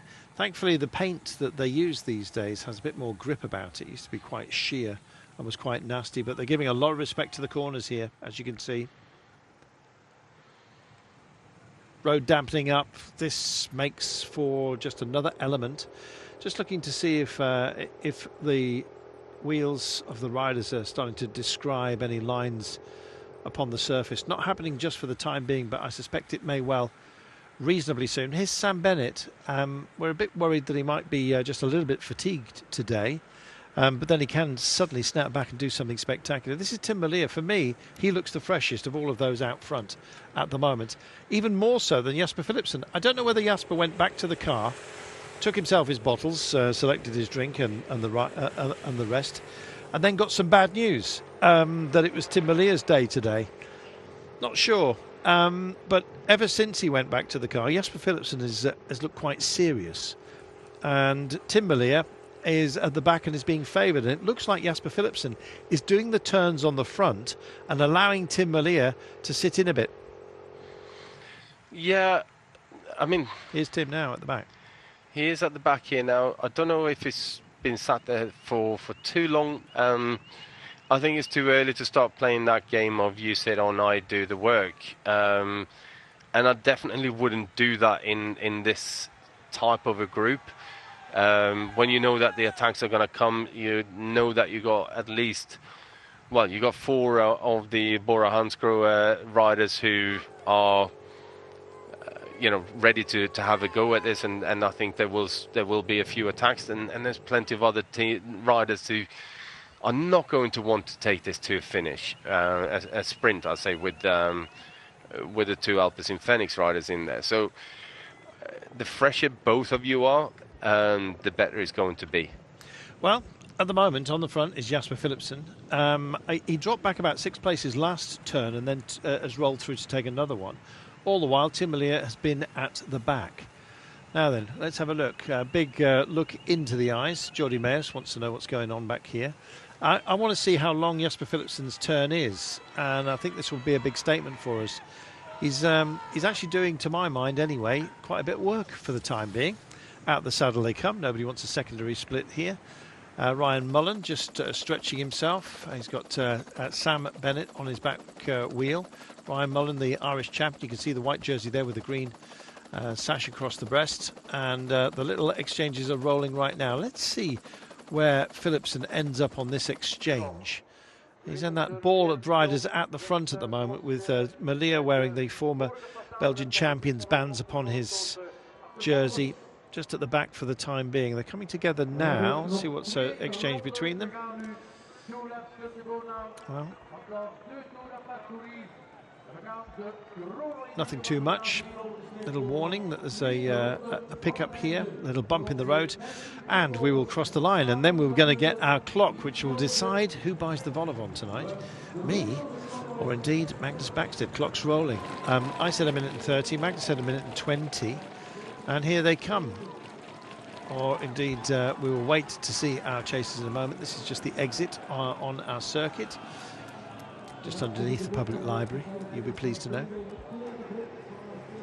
Fines are not too heavy in this part of the world. Meanwhile, back here, here's your chase. What's the gap? We'll get a definitive at the line. 1:20 is the prediction from Magnus, 1:30 for me. So, who's going to take the step forward today? Come on, give us a clock. There we are. I think you might be right, Magnus. 400 metres to go. I'm trying to do the maths. It's not working for me. You're worried now, aren't you? 1:20. It's going to be 1:22 by this pace that they're going at the moment. Not quite. 200 minutes. Oh dear. You know, it's an absolute punishment, I'm afraid, to be like this. Let's have a look. Oh, you found a bit of time, a little bit. Minute and 7. Does that mean we're both wrong, or you're nearest underneath? I don't know. You write the rules. I don't know. All right. Yeah, we're both wrong. Sound like vol au vents anyway. But anyway, well, creamy mushroom ones are quite nice. But anyway, back in and on. Considering all the sunshine that we've had over the last couple of weeks, the weather's really closed in on us, Magnus. We're getting one of these flat days that are often so characteristic of this part of the world. Well, yeah, this part of the world you struggle to get any kind of climbing at all. But yeah, it's unfortunate that no, we seem to by flat I don't mean the terrain. Oh, I mean the grey flat. The greyness. Yes, I beg the your grey pardon. flatness. Yes. Oh, okay. No light, no shadows. Yeah. Flat well, light. I thought the spring and summer had come for a while there, but then it seems like it's disappeared on us again, and it's become, what is it? Like almost like autumny. Feels that way, doesn't it? Borderline Belgian winter. Gosh. Yes. Mind you, it does get very cold in these parts on occasion. Christoph rolls to the front again. Magnus, do you care to hazard a guess as to who's going to win today? Well, I'm sticking to my my bet there. I'm putting Jasper Philipsen. Well, I'm going to go for Tim Merlier because I've been banging on about him preserving his energies, and it'd be strange if I didn't. We're picking riders from the same team. It's going to be somebody from Alpecin Well, Phoenix I'm going to today. change mine there. I'm going to go with Alexander Kristoff. Oh, that's a lovely choice. Do you know what? Personally speaking, I would very much like to see him do it. He's one of these guys who has been around for such a long time. Milan-San Remo went his way, of course, back in 2014. He's had stage wins on the Tour de France, most notably, of course, only a couple of years ago, 2020. He's got this tough guy image, but he's actually a real softy off the bike. He's really real gent. And then when I saw him finish third on Milan-Torino, Mark Cavendish, of course, who's sadly not here, Magnus, which is a shame. I don't know whether they're keeping him away from the illness within the team. Who knows? But Milan-Torino, Mark gained victory there, and he's busy engaged on the circuit de la Sarthe, the Pays de Loire at the moment. What was the thinking, do you think, of not bringing Mark here? Are they keeping him away from Fabio Jakobsen at the moment? No, I don't think it's keeping him away. It's working out what's the best program for both of the riders, and as we're heading towards, the first Grand Tours, and obviously we're still very much looking forward to hearing what the selection is going to be for the Tour de France later on as well. But right now, it's this one was deemed better for Philipsen, or for Jakobsen, sorry, and Mark is going elsewhere.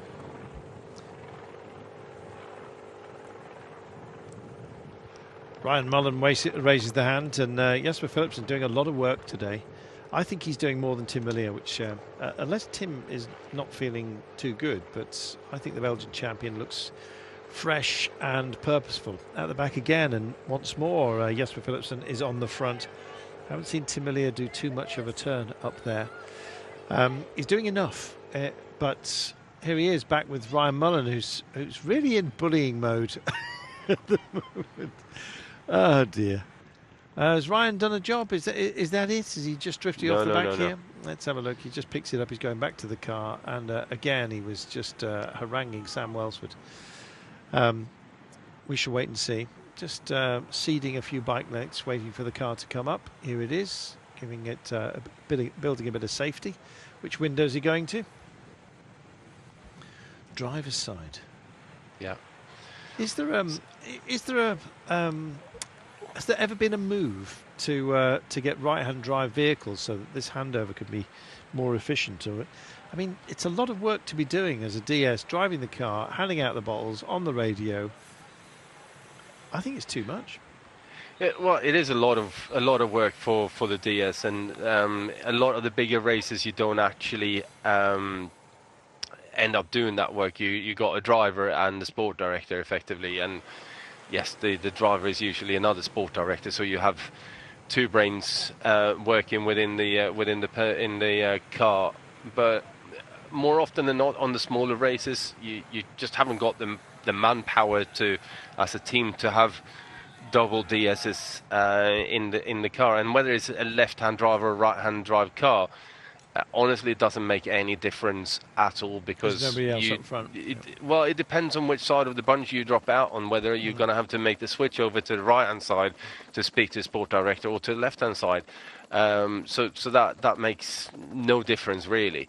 But you always tend to go to the sport directors, to the driver's side where the sport director is, because as you're picking up those bottles, you're having a quick exchange of words to see what, to actually get the information. Although you're getting it in your ear through over the radio, it's always easier, and for some reason feels different when you get in the orders directly from face to face. And yeah, I always prefer to have that little chat with a director like that. Sam Bennett here again. Just is it an open book in terms of his disquiet? It kind of looks that way to me.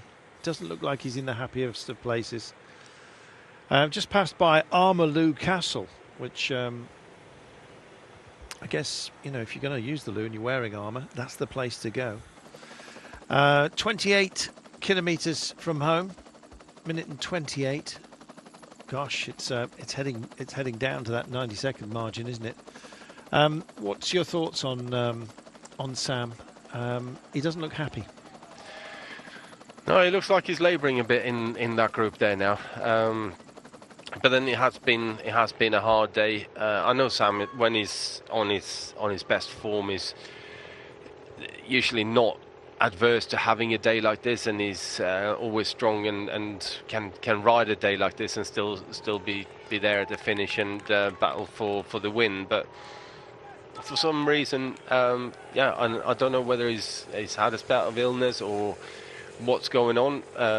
It's unfortunate to seem like this when he's in a good position here now to have an opportunity to try and win a bike race. Well, it's always tempting. The rain is grist to the mill as far as Alexander Kristoff is concerned. He's a hard man who likes soft weather like this. Let us see. Meanwhile, this is your chase, minute and 20. Lotto just keep coming to the fore at it almost seems the inappropriate time. The trouble is, when they share the duty here, they've got Delay. Is Tyson not part of this group? It's Van Moor, Vermeersch and Delay. This is Van Bilsen, who's on his own for Cofidis up front, having a little bit of a chat. I think being told here just to sit in, give himself the best chance, the Belgian. He's had quite a few DNFs of late. Didn't finish Flanders, didn't finish Ghent-Wevelgem or the Saxo Bank. And in fact, likewise the Montseur, Le Samin, Kern-Brussels-Kern and the Omloop. And indeed the Trofeo Port de Alcudia. So he's a DNF specialist this year. Goodness me. Out of all the races he's competed in, 1, 2, 3, 4, 5, 6, 7, 8, 9 he hasn't finished. And I think there was only 16 of them that he's actually done. In fact, not even that many. So 14. So that's a big DNF rate. Well, he's out front at the moment. He won't want to be doing that. This man's alone, Alexander Kristoff. He actually came into this race with quite a strong team, to be honest. Gerben Tyson as backup, Baptiste Plankett, Barnabas Peak, Tim de Vriend, Ahmed de Ghent, Boy van Poppel. That's a strong unit. But, of course, he is a unit himself, is Alexander Kristoff, and he made the break. None of his team did, so he's not got any backup here. If he wants to win it, he's going to have to do it himself. And there he is with his bright yellow sleeve. Looks like there's a massive tree frog underneath a cape here. Well, he can leap forward at the end of what is a tough day, and a minute and 28 now. I guess it's... and it indeed bounces to over a minute and a half, and this is the reason why. Gosh, it's dogged back here, Magnus. Yeah, it's everyone knows what the situation is, and yeah, they're just going to have to keep on pedaling to the finish. There's a bit of a pat on the back from Jakobsen. They're saying, "Job done. Good effort. We tried what we could, but they know that you know they're defeated in this task here today." That was it, wasn't it? Yep, that was the moment. Fabio Jakobsen just thanking his teammates, giving a little pat on the back there to say, well, we gave it a shot, guys, but it's not to be today. And look at the clock. Suddenly time is just slipping away, pouring into that gap. And it's going to be 2 minutes before you know it. Well, they tried. I suggest that the fighting force was not exactly at its most coordinated in terms of the chase. Lotto Soudal did not join Quick Step Alpha Vinyl quickly enough to close down that gap. And now you burn them a little bit, and you're easily singed on a day like this, even in the damp. And I'm afraid it means that you get less of a turn when you do join the fun, because you've exhausted those who would work. Minute 41, it's going to be 2 minutes before you know it. And this is not exactly a sit-up behind Magnus, but it's an acceptance of their fate by the look of it. Yeah, this is, you know, the guys in the second group, they know that game is over. They're not going to catch this even with the best will in the world. And yeah, it's usually what tends to happen on these kind of races. So now it's really full-on focus on who is going to actually win this bike race out of these 13 riders that we have up front here. And I think it's going to be a very interesting final sort of, I'd say 15 kilometers by the time they really start to consider attacking each other. Well, there's a whole raft of... There's a cat and mouse cushion being issued here. Let's hope they don't sit on it like Tele Bocaccia did in the Tour of Flanders.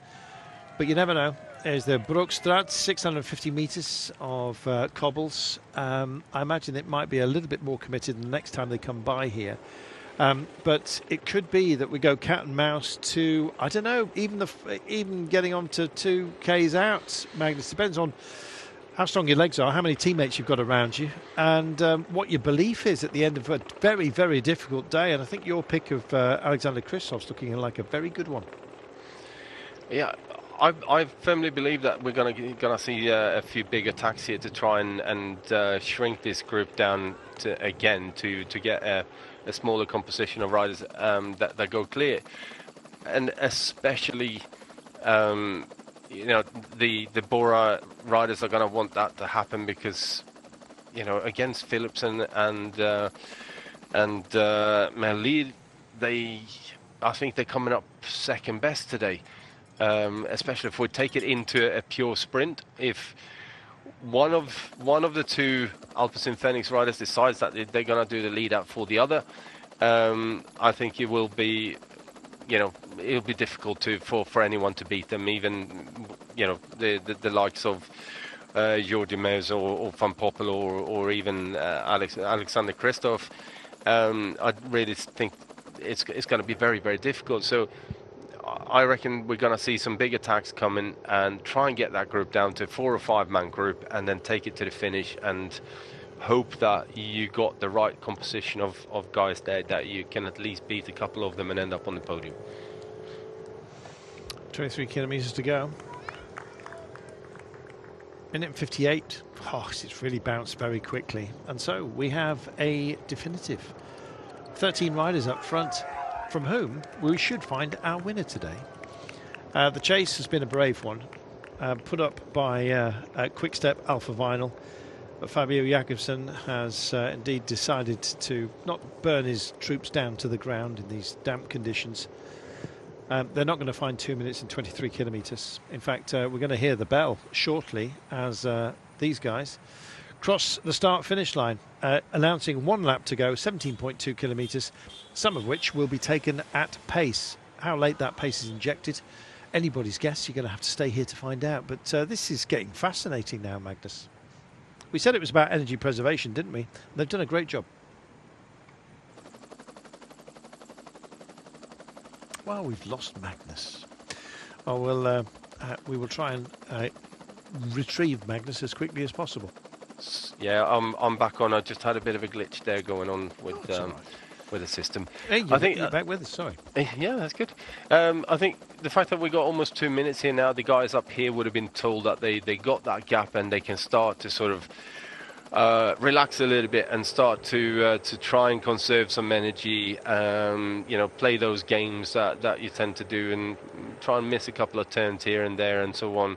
But the moment you do that as well, is you got to know that it's just a question of time then before that first attack comes. So, how cagey is this going to be? Who's saved themselves? Oh, we're going to find out.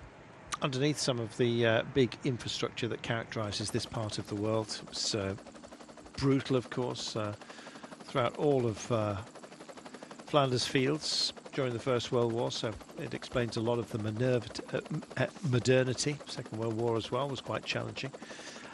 Yes, so a lot of the older parts of town were essentially damaged, all alive to the implications of conflict very much at the moment, and it's a joy to have sport and indeed cycling as a diversion from the world's troubles at the moment, so let's enjoy it. Minute and 58 is the gap, 21 kilometres from home. They're already just starting to ease a little bit. There's a lot of stretching of legs here. I imagine they'll probably match the pace of the chase, and the heat has been knocked right out of the drive for home here, Magnus, and this is where it begins, this game of chess.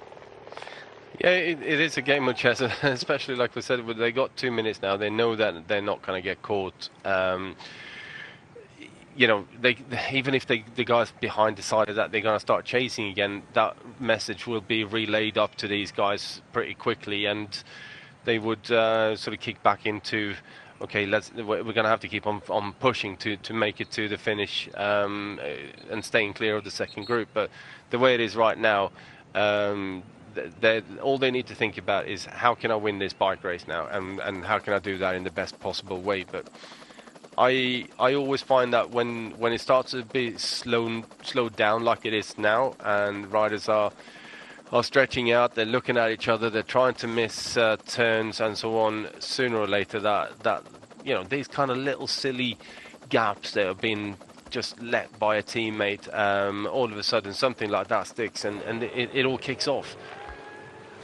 Tim Elliott out front, double checks over his shoulders as if to say, where's Jasper at a moment like this, just when I need him. Tucks in, a little bit of a change of pace. There's going to be an ebb and flow here. Little drive, little kick on, gaps opening up, forcing other riders to go into the gap, expending some energy to actually close that down. Meanwhile, back here, Sam Bennett just adjusting his position on the saddle as well. I always think that is reflective of a little bit of discomfort likewise. Minute and 57, sailing into the remainder of the day here. What's he got in store? We're going to have to wait and see. Sam Welsford, where's number 87 here at the back, and his teammate just up front, Van Unden. Meanwhile, at the front, noses in the wind, checking absolutely everything. This is about riding. When do you think it's when do you think we'll see the first moves out of this, Magnus? Is it going to be very late in the last couple of K? I think we get closer towards 10K probably before we do it. But it's so difficult to predict something like that unless you're on the bike with the riders, because you can kind of feel the vibe in the air and what does it feel like in the bunch? Who's actually doing more or less than the others, and who's trying to skip turns and so on, and that's when you really get that understanding. Okay, this when to make that move. Is your 2 kilometres to go marker. When we get to that, we've still got another lap, of course, of the 17.2 kilometres to be had. Well, they're looking cagey for now. As far as Christoph is concerned, just having a look at what he's achieved so far this year, we've told you about Milan Torino. he won the Classic at Almere, so he's not been unfamiliar to victories as well. Beat Nasser Bouhanni that day. Bouhanni part of this race, but didn't make the break at the beginning. Got a teammate, Dan McClay, up front as well, who did make the gap. Haven't really dwelt too much on Dan. He's at the back at the moment in the all red of, mostly red of Arkea Zamzik. And he's been functioning very well. Finished fourth in Kern, Brussels-Kern. And that was leading in, I think, Hugo Hofstetter that day. But you never know with Dan, because it's very, very rarely that he gets the opportunity to strut his stuff these days, because he's a terrific support rider. Now, he did get that gift during the Saudi tour, and he finished second to Groenewegen, who's also missed the split today on stage 3 that day, and then into the Allure Old Town. It was the same results, Groenewegen just pipping him at the post. Fourth in Kern, Brussels-Kern. Dan McClay can sprint. He's had some great victories in the past. Remember, it was like 2017 when he was really in his pomp. Fifth on the stage in the Tour de France, but more than that, took the Tour of Eurometropole. Was going very, very fast. Had himself a crash, which took a long time to come back from. And as a result, I think just gave him time to rescope what he was going to put into his cycling, and has become one of the favoured right-hand men of Nasser Bouhanni, one of the few people that Nasser Bouhanni puts his arm around and says, "Thanks very much, mate, that was great." And I'm not surprised, but McClay can do it himself today. There he is with the red and the black shorts. Just sitting in front of Tim Malia, my pick for today, former Belgian champion. Jasper Philipsen does his turn, just drops back around about midway. They'll come through an exchange. Sam Bennett also here as well. They're going to hear the bell. The windscreen wipers are working on the cars, and that's because we have rain. And now you can see the tracks, the sinuous lines, almost snail trails here being left behind by the riders' wheels. It's a damp surface, which will just add to a bit more nervousness. And some of the corners that they take on here, they're going to give a lot of respect to. Checks over shoulders as they hear the bell here. That will be the line that matters late on. So a late little left-hander, tightest line through will be on the inside. And then they exit to take it all on again. Nobody wants to lean it over too far for the time being, Magnus. Grisly weather. Yeah, especially as it just started raining properly here as well. The first bit is always slippery, and through the town squares like this as well, with all the different road surfaces and the different grip levels. So you're always a bit sort of wary about the first few corners that you take as the rain starts to fall properly. Clock goes through, and it's a miserable task to be in a chase at a moment such as this. Heading for the 2-minute mark and possibly already beyond it. We shall see when they cross the line. And Fabio Jakobsen, he was the master of his own troops, but unfortunately, really unexpectedly, Quick Step Alpha Vinyl missing the split. That's uncharacteristic, Magnus. It's almost the exception that proves the rule. It is. I can't remember the last time I've apart from a couple of times this year where they've missed out in such a big way. It is really, really uncommon to see, and it's a bit sad to see that such a team that we know that have been the winningest team in the world over I don't know how many seasons now, and all of a sudden they find themselves in this funk where they struggle to even make the front group in certain crosswind sections, and normally they are the team that's always there with numbers, and it's a team that's always played the number game and having a lot of riders in the front group to sort of make their attempt at winning the bike race with. But for one reason or another, today has not gone to plan. It's been a poor showing, I think. They would agree with me saying, at Flanders, at Wevelgem, they've just not had the luck, and something is missing, and hopefully it's just that the illness has gone through the peloton, that they are hopefully slowly but surely getting over, and will start to find their legs again. 2 minutes and 10, that's the gap to the chase, being given some royal applause here. However, it's going to be from the front group that our winner comes today. So let's do them the honour of describing them, shall we, in a few moments' time, as we just deal with these grisly faces of those who have struggled today, and no surprise. And here they are. Jasper Philipsen just exchanges here with Alexander Kristoff. Dan McClay in the red comes through. Ryan Mullen, the Irish champion, also offering up some fun. And it started the cat and mouse game, and Dan McClay wants to just issue a cattle prod here. First to respond is that mighty bull that is Alexander Kristoff. He sails into the gap. Ryan Mullen being very lively and monitoring the situation for the time being. Tim Malia looks nervous as we come into this corner, checks over his inside shoulder. Let's do a nice little bit of circulation over to this side of the road, says Mullen, just making sure that everyone stays safe and happy. Is Philipsen just on second wheel at the moment behind the red of McClay. We look further back into this group. Jordi Mayos is there. Sam Bennett is still on board, but not looking overly happy, but he might well just slap everyone in the face if he suddenly gets the bit between his teeth later on, and we've seen that happen. At the back, Rudiger Zelig. His excuse about waiting up for his teammates now has completely evaporated, but he still hasn't been asked to come to the front, the German in the red and white of Lotto. Schoten Castle. I'll wipe the screen. We then have Kenneth Van Bilsen, Danny Van Poppel as well. Cannot be disregarded today. Still don't know if it's going to be Danny Van Poppel, his rangy figure that he is, or Jordi Mayos that will go for it even taller at 1.90 m.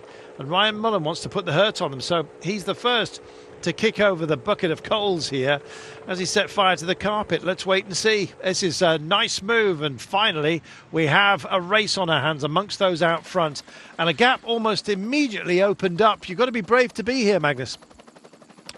Well, you've got no option but to be here if you made the front split, but now we really have started the final of this race, and those attacks are going to keep on coming, I believe. Kristoff finds himself a bit of a sort of halfway on the front there, not really closing the gap down, but not really having anyone behind him who's all that keen on closing it down either. They've got to work together if they want to make sure that this does not break down. Mullen doing a terrific job, and it's Kristoff that they're kind of leaning on at the moment, and I guess that's a good man to try and unpick today. A difficult task. Meanwhile, it is bridged with 13 kilometres to go. Ryan Mullen first to engage here, and it looked like he put pressure on Sam Bennett, who was just lost off the back by a bike length or two. Yeah, he did. But I wonder what's going on within that Bora camp, how they've devised this, how they're going to run it, because to my mind, it looks like they're saving the two guys down the back there to maybe have a go at the sprint. I don't know if Sam is he just playing games with us, or is he feeling it? Where is he at? I don't know. We'll find out in 12 kilometres time. 2 minutes and 18. You can forget about the chase. And finally, at long last, does he have to go long? Is that the point? Kenneth Van Bilsen almost accidentally rolls off the front. He's double checking over both shoulders. And yet again, it's Ryan Mullen that instigates the pace. I think this is for Danny Van Poppel today. We can only but wait and see. Van Poppel's at the back as we speak. His teammate Jordi Mayos, big rangy character that he is sitting on the back wheel of Dan McClay in the red. Still the pain is issued here by Ryan Mullen, the Irish champion, doing a good job, and Dan McClay just drifts over, joins the fun here, if that's how you can describe it on a day like today. They're picking up the pace. Welsford wants to come and join, and he drags over, as you can see. Kristoff, and you can also see that Sam Bennett, every time we have a change of pace, it's not working for him, and occasionally he just sits up and takes a breath here. He's not in a good place. No, he's hurting in here, that's for sure. Otherwise he wouldn't let that kind of a gap go. Well, he almost automatically trundles into it. Mullen goes over the side of the road, has a look, almost begs the question of some others. Tim Malia just backing straight out of it at the side of the road. Oh dear. Meanwhile, they're exchanging beautifully here, and they're putting on the pressure, but it's clearly not for Sam Bennett. Big respect to the corner here. Painted traffic crossing, pedestrian crossing area as well. Not what you want. Out of the saddle. They're working hard here, Magnus. Yeah, they are. Well, they have to be in the final like this. We've got 11 kilometers to go now. The gap back to the second group is 2:28, so they have nothing to worry about going in that direction. No one is going to come across to them. So now it's just, who can time their attack and make this stick. And these little seated moves like Mullen is doing right there, they tend to sting so bad if you've just been chasing down a little another attack. Well, it's nice work if you can get it, and they're doing a fantastic job of it. And it is the youngster Van Unden who's just gone over to join the fun here. But significantly, Tim Melier did mark that one out, and this is going to cause a little bit of worriment. They're trying to disrupt the chase here. Finally, it does get off and underway. Ed Tuns is the man who's going to bridge over. That's Alexander Christoph wants to come and join the party as well. Van Bilson doesn't want to miss out. For Cofidis in the white, red and black. Malia is the man who is the favourite amongst that front trio, but won't be allowed to stay there, that's for sure, with 10 kilometres to go. This is hotting up, Magnus, on a very dull day. Yeah, it is, and we're getting closer and closer to that point where a move is going to actually stick and stay away.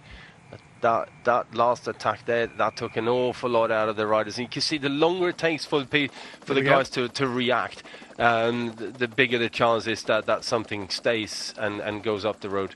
Well, this is Casper Van Unden, I believe, who's just gone off the front. I'm afraid, sadly, that my start list here is misnumbered, but that is he. It is staying behind Sam Welsford for the time being. Double check over the shoulders. And almost demanding who is going to fill this gap, and it's almost gladly taken, I think it's fair to say, in terms of a burden by Bora. They've got men at hand and can't do it, though. Was that Sam Bennett himself trying to do that? Yeah, it was Sam. I think just offering up a little bit of a reason for his teammates to get back in. I think it was his last chance standing, so it's not going to work. Van Unden is going to get caught here. And finally, we're starting to see a big selection. Now then, who is chasing down Van Unden here? That's the question. Tim Melier is just sitting on for the time being. And the grimace, I think, is because of the rain, apart from anything else. Sam Bennett, last crack of the firework, I'm afraid, a short while ago. That is him going to be done for the day because the pace is too high just in front of him. 9.1. Van Unden still holding on there, doing a good job for Sam Welsford, the bigger frame of the men from DSM, as they start to bridge over here. Yeah, but Sam Welsford is sat on the wheel here now. I fully expected him to kind of launch over the top of his teammate as he got called, because it sort of looked like Mullen. Everyone was in the wrong way. Mullen goes again. He's been brilliant for the team. I tell you, if Bora win today, Danny Van Poppel takes the victory, either him or indeed Jory Mayos. It's not going to be Sam Bennett, that's for sure. Here he is at the back. And the second chasing group is now at the 3-minute mark. A flat tyre declared for Sam Bennett, but I think it's possibly a bit more than that on a difficult day for him. Yeah, he's calling for the car, and no slowing down, no going to the other side of the road as well. I think he's going to ride as far as he can, get through these corners, and then maybe drift over to the other side of the road and get the change that he would need. But the fight to get back in after an exchange would be a difficult one. He might ride it in at 8.4 kilometres to go because he doesn't want to tie up the car should it indeed be needed by his teammates who are up the front here. He might well drop back if it's not his day today, and it doesn't look like it, to be serviced elsewhere. So we have this 750 metre level of cobbles to deal with, and it's Jasper Philipsen here who now puts his nose in the wind, does a double check. Philipsen, Zelig, Mayos, Melier, Christoph, Mullen all at the front, and Sam Bennett has dropped back and is not going to be serviced by his car, as it's going to stay with these guys here. 3 minutes and 4 they've got. It's basically a sit-up at the back, and Sam Bennett drops off this group. At the front, it is Van Bilsen that's picked up the pace here. And here we go, up and over the top. Christoph's just disengaged, doesn't want to miss out. A lot of tired legs and tired minds. And the sifting has started, Magnus, and it's Tim Melier who goes with to try and just dampen this fire. Yeah, it definitely does. So far, the Alps and Phoenix riders have done a great job in covering all of the moves and making sure that they don't end up on the back foot. So, good work by them. This is Sam Welsford at the back. Tim Malia tucked in, and here comes Christoph. Now, this could be a big drive. We've not seen him go on the attack on his own just yet, but he is doing right now. And who's got the heart to follow him? And the answer is nobody, with 7.3 kilometres to go. I think he's skittled off. This is his kind of conditions. We always said he keeps the power for when he needs it, and he's pouring it all over them. This is a runaway. Well, suddenly they looked at each other momentarily. In fact, more than that, they took quite some time to decide who was going to engage in the chase. It's Ed Turns who said, all right, I'm the one. I'll do it on behalf of all of you, for goodness sake. But Christoph's very difficult to catch at a moment like this. What a moment it is for him as well, Magnus. Especially if he gets clear and gets a good gap and can settle down into some form of a rhythm, then he's very, very difficult to catch. But yeah, just big moment of hesitation. Everyone looking at each other. Everyone starting to feel the hard bike race that we've had here today. And I'm still expecting to see some form of attacks, and maybe a 2 or 3 man group can bridge this one. Still arguing. They cannot decide who is going to do the job here. Nobody wants to take it on. And finally, they're realising that this race is going to skittle away from them. And the man who is the bowling ball is out front at the moment, Alexander Christoph. What a brave move this is. Now, they're in full view of him, don't forget. And Jordi Meus, well, it's getting ever more concentrated out front, I'm afraid, as to who is going to have any kind of chance of delivering today. Well, there goes Van Unden has another go at this one. No Dainese here, we remind you, out front. So it's the secondary sprinters from Team DSM. But I'm not sure they're going to catch Alexander Christoph when he's in this kind of mood, Magnus. Well, it's still 6 kilometres to go, and it depends on whether they can get organised or not. Well, exactly that. Can't decide. And finally, Ed Turns says, all right, I'll go again. But who's he going to drag into the frame? That's the point. It's Danny Van Poppel who lights it up momentarily. Jasper Philipsen sits on his wheel. There's a lot of heart being left on the road here today. Yeah, I think it's going to fall on the shoulders of Alpecin Phoenix to try and organise something to bring Christoph back. One of those two riders is going to have to sacrifice themselves to close this gap down to the big Norwegian. But the way he's going there, the way he's committing to this now, I think they're going to struggle to bring him back. Well, they're opening up, and it's gentlemen's excuse me, this one, and it's Casper Van Unden who picks it up. Cofidis Van Bilsen decides that he'll inject something into this. Malia was looking at everybody, expecting everyone else to do the work, and Dan McClay finally picks up the cudgel and starts issuing some blows. Jasper Philipsen tucks in on his wheel. Tim Malia's still at the back, but out front and gone with 5 kilometres to go is Alexander Christoph. What a brave ride that was, and in these conditions nobody, it seems, fancies it, Magnus, apart from Christoph. Well, the problem is that we haven't got the numbers. We've got 2 of the fastest sprinters in from the same team, and they're going to have to choose who they ride for, because at the moment they're not going to be sprinting for the win, however they twist and turn this, unless they can do like what Melier is doing here now, go clear. It looks like he's taking Sam Welchford with him. Yeah, they need to get a small group together and start working, and in that way bring a much smaller group across to Alexander Christoph. That's the only way I think that's going to happen now, because organising that big group not going to work.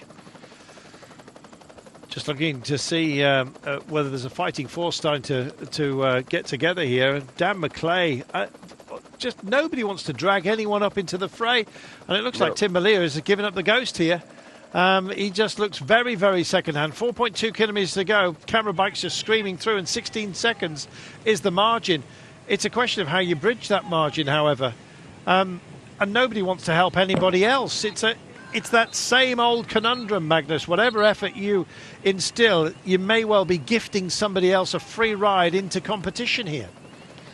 Yeah, you will be doing it. And you know, we see that these attacks keep on coming and going. Every time you catch a small attack, then the bunch sort of stops, the group stops, and that just gives Christoph another second or two, and then you chase him a bit, you take another second or two off it, and that way it just stays the same.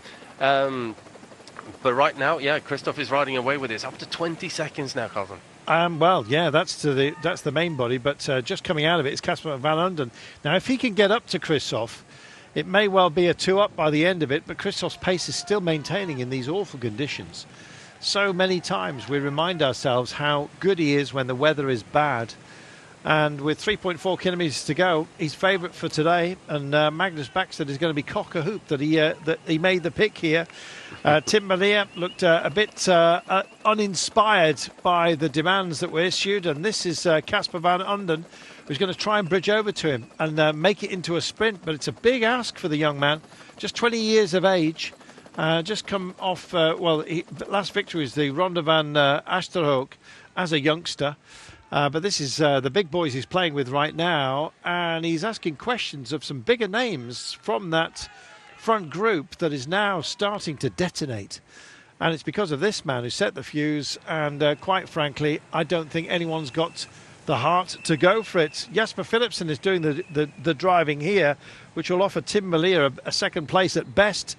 If this pans out, there is the 3 kilometres to go, 300 metres up the road, thereabouts, is Alexander Kristoff, and the great heart that's being shown here by Casper van Unden, not being matched by anybody else. And Dan McClay says, all right, podium sounds pretty good to me. And away he goes as well. That's all that's left by the looks of it, Magnus. Yeah, that is all that's left. And Philipsen is left on the front to try and do the pacemaking, but he's not responding to these little attacks. I think, if I was in this position here now, I would wait for these two guys to settle in a little bit, get a bit of a gap if I'm Tim Merlier, and then jump across to that one and go straight over the top. I think that's... But then again, bridging 27 seconds in 2 kilometres on Alexander Kristoff, who's absolutely flying here. Don't forget, he found himself in the right break, the right move in the crosswinds earlier today, alone. Very, very strong team to back him up from Intermarché. Some real engine rooms, some real operators within the engine room. He didn't need them. And in fact, Christoph looks like he stood loud and proud here. He's going to take this. There's no way they're going to find 23 seconds as he's approaching the Flamme Rouge himself. And here he is. Oh, this man, his palmares speaks for itself. But today, he is speaking for everybody who loves a gutsy performance. This is magnificent. Christoph has done a job, 4 times a stage winner on the Tour de France, don't forget. Almost evergreen at the age of 34. He's a big man, and you don't expect him to survive on days which involve climbs. But remind you, he finished 10th in Flanders. He's on stellar form at the moment. Milan-Torino, 3rd, of course. The winner that day was Mark Cavendish. And Alexander Kristoff is going to do it again. Back into winning ways, top step of the podium, absolutely superb. Classica Almere was a reminder earlier on this season of his credentials. Very different weather conditions to this, and he is going to thrive on the ugliest of days, Magnus. Yeah, he is, and how good is it to see Intermarché Wanty Gobert being back up here now again this season. They've already taken home the Gent-Wevelgem with Benyam Girmay, and now adding another massive win here with Alexander Kristoff. Whistles are going, but to be honest, it's almost like the referee is saying, all right, lads, it's all over. And it is. This man is going to take a victory. Ellington Benjamin Guerre's spectacular win. And this is going to be equally up there. In terms of the roster of victories, at 34 years of age, this has got to be amongst the highest. He's reminded himself and everybody else how great he is. The Viking delivers magnificently. Alexander Kristoff takes the day, and it's going to be minor places for those who are thinking to themselves, what might have been? Well, what was a mighty man up front, and for everybody else, it's a question of picking up the pieces. It should have been for Bora. They had, of course, every opportunity to deliver. Sam, unfortunately, just not on the best of form. Nice to see Sam Welsford coming in here for DSM as well, but some very breathy characters. And my pick for the day, former Belgian champion, wears those bands with pride upon his arm. Tim Merlier not going to be. Well, where did that go wrong? Christoph takes it. Wonderful day for him. Take nothing away from him, and no wonder the congratulations are raining in. Phenomenally popular character, and the way he has won today, you can understand why. Feel sorry for Ryan Mullen. He's done a lot of work, the Irish champion. Shaking the head for him. How on earth did we let that one slip away, was the answer. Christoph got in the right move at the right time, and then issued his own move late on to make sure of victory. And some big gaps even amongst that front group, Magnus. Yeah, there is. It just goes to show how hard this race has been, and you know, a crosswind day is I think probably the most brutal way of racing your bike, and especially if it's consistently like that the whole day. Yeah, been tough out there. Christoph takes it ahead of Danny Van Poppel, Sam Welsford in third place. Danny clearly was elevated to favoured status within Bora, but it was all too late because a certain Norwegian had decided to go and play the game all on his own. That was remarkable, and it'll be a long wait for the nearest riders to come through, and one suspects we may well have quite a few that have stepped off the bike today. A grey day, but a great day for Alexander Christoph. And so we hook back, Magnus, to the Quick Step Alpha Vinyl group. I think it's fair to call it that. Yeah, they weren't playing a tune for themselves today, were they? No, they just unfortunate that they missed that split in the crosswind, and have been on the chasing side of things the whole day, and it's just, yeah, some days you just can't do anything else. I think that's probably not the smartest thing to do right now, is riding down the wrong way there, Mr. Merlier. Especially on the inside of the curve, to be honest, coming the other way. Nonetheless, let's hope he gets safe. Mr. Merlier, here he is. He might get a sanction for this. He's going to go straight into the race. Tim, do you mind? Well, tucking in on a side that they would like to use, to be honest. That is silly, and he knows it.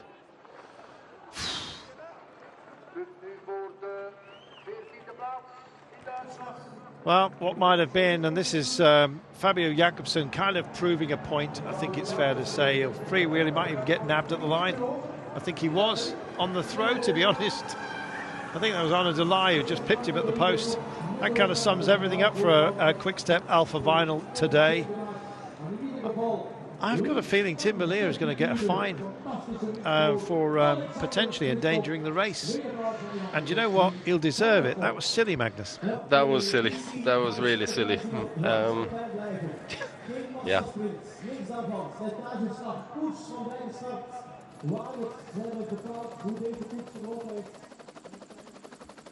Magnus sitting on the fence there, just like Tim Merlier did. No, I think I'm 100%. I put it down as to unlucky thought process. Yeah, unlucky thought processes. ULTP. I'm going to remember that. I'd suffer from that a lot. Meanwhile, Magnus, talk us through the day, or at least this move. Oh, I think Christoph is just timing his move perfect. He's coming from slightly behind in that group, and everyone has been chasing after attacks and on the cobblestones as well, which makes it so much more difficult to accelerate. He carries that big gear that he is so happy to turn around, and gets that gap clear straight away. And after that, full commitment. He just knew he had no option but to go all in and hope that he could pull it off. And what a ride it was.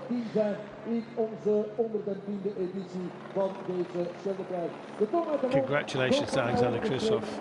Commiserations that those that had to face him. Good Lord. It's a tough game to play, this. Well, especially if you wanted to be in the frame at the end. Danny Van Poppel was there. Sam Welsford as well. Tim Melier. Well, I think the spittle said it all. Get confirmation of our results. Van Unden, who's so brave today for DSM, finishing in 4th place. Ed Turns and Kenneth van Bilsen, the best of the Belgians. Dan McClay finishing 7th ahead of Jasper Philipsen. Tim Melier and indeed Ryan Mullen from that front group. Well, it was a tune, wasn't it? But the man who was the bandmaster, Alexander Christoph. Not a day you'd automatically reach for the bike, Magnus, but a great result for Christoph. Well, a massive result for Christoph. He's back to his winning ways again, and in this way. Much congratulations. You're a sprinter and you win solo a race for sprinters. Yeah, it was a hard race, and Bora and also Alpecin was attacking every second time in the last lap. And I was suffering to cover all the moves because I was alone, because Gerben crashed out from my group. So at the end of the cobbles, I thought maybe just give it a try and see if I can get away. And nobody followed. And I just pushed everything I could. I had good legs in the final, so it was all day full out, and I felt good all day. But it's nice to come solo. I think maybe it's one of very few victories I was solo. So it was a special one. Okay, and you were there in the first echelon at the beginning of the race. Yes, I'm usually a bit slow starter, but today I was ready from the start, and also I got good help from my teammates, especially Gerben at the end before the echelon break. He looked after me and put me in the first group. So unfortunately he crashed out from the first group himself. The second group came 20 seconds, then later in the race 30 seconds.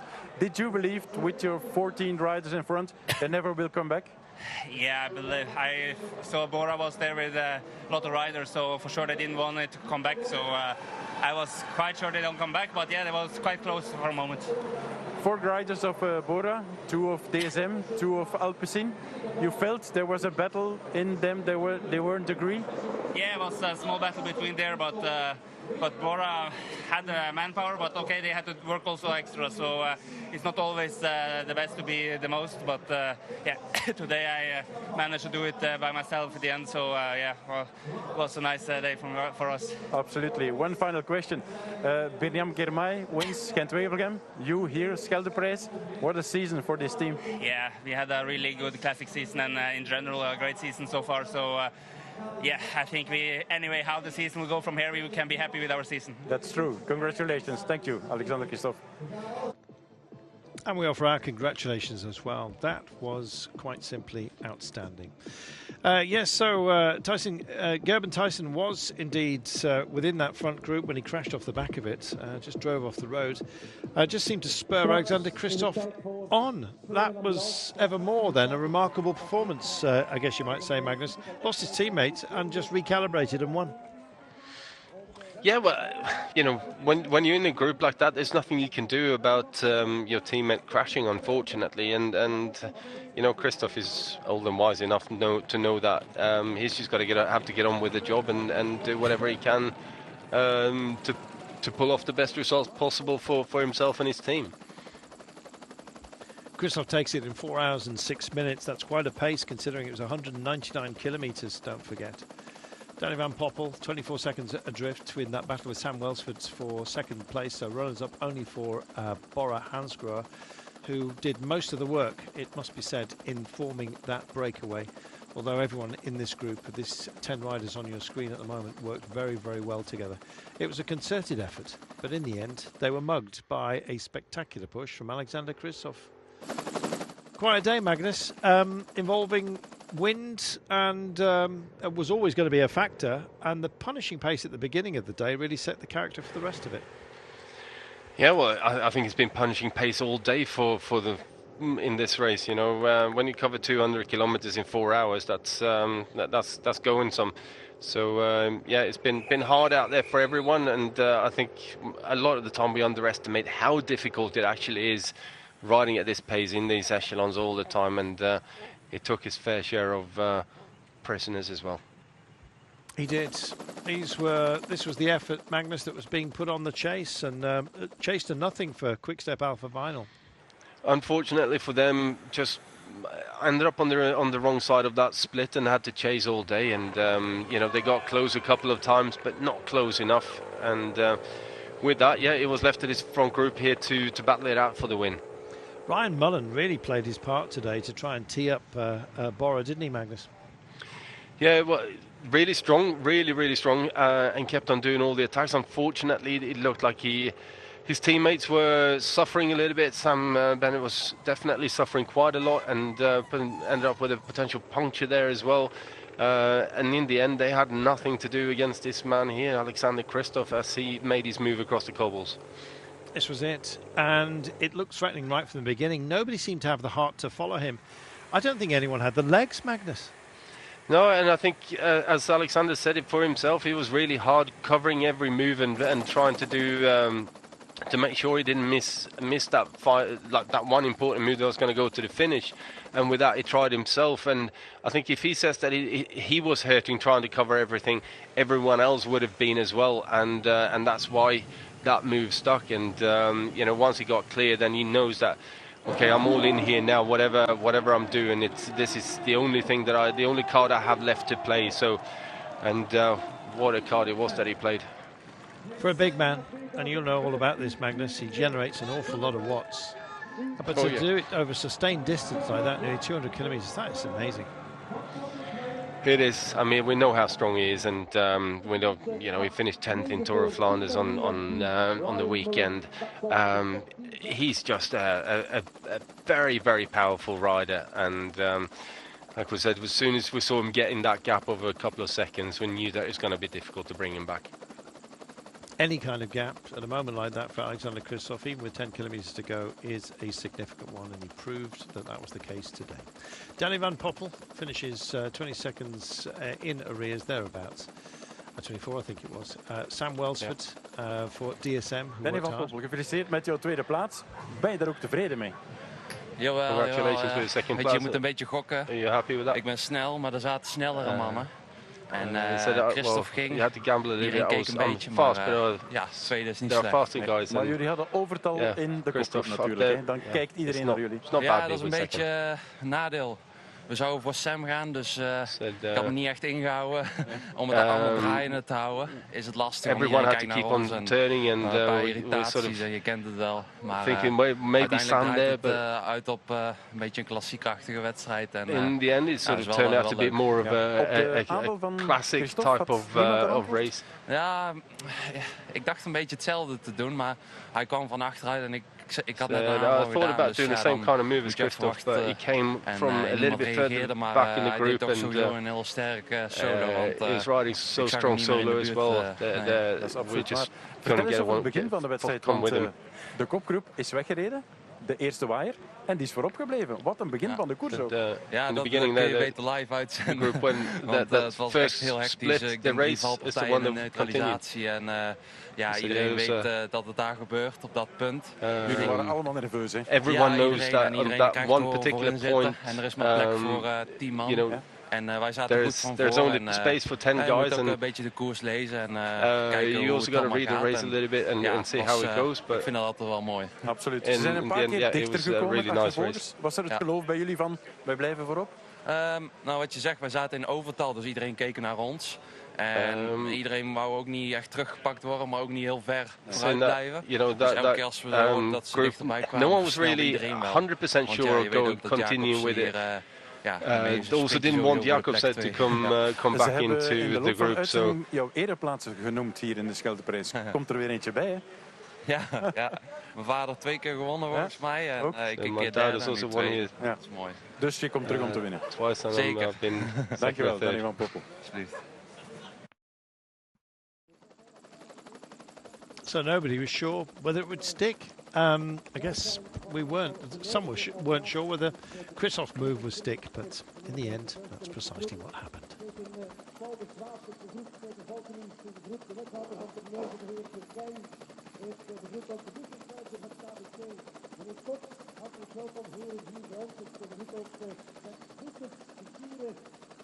organisator, voorzitter van het organisatiecomité van de 110e editie. En we gaan zo meteen de huldiging krijgen van de beste 3 renners van vandaag. We gaan nog heel even wachten om die huldiging uiteraard ook live op te zien te krijgen.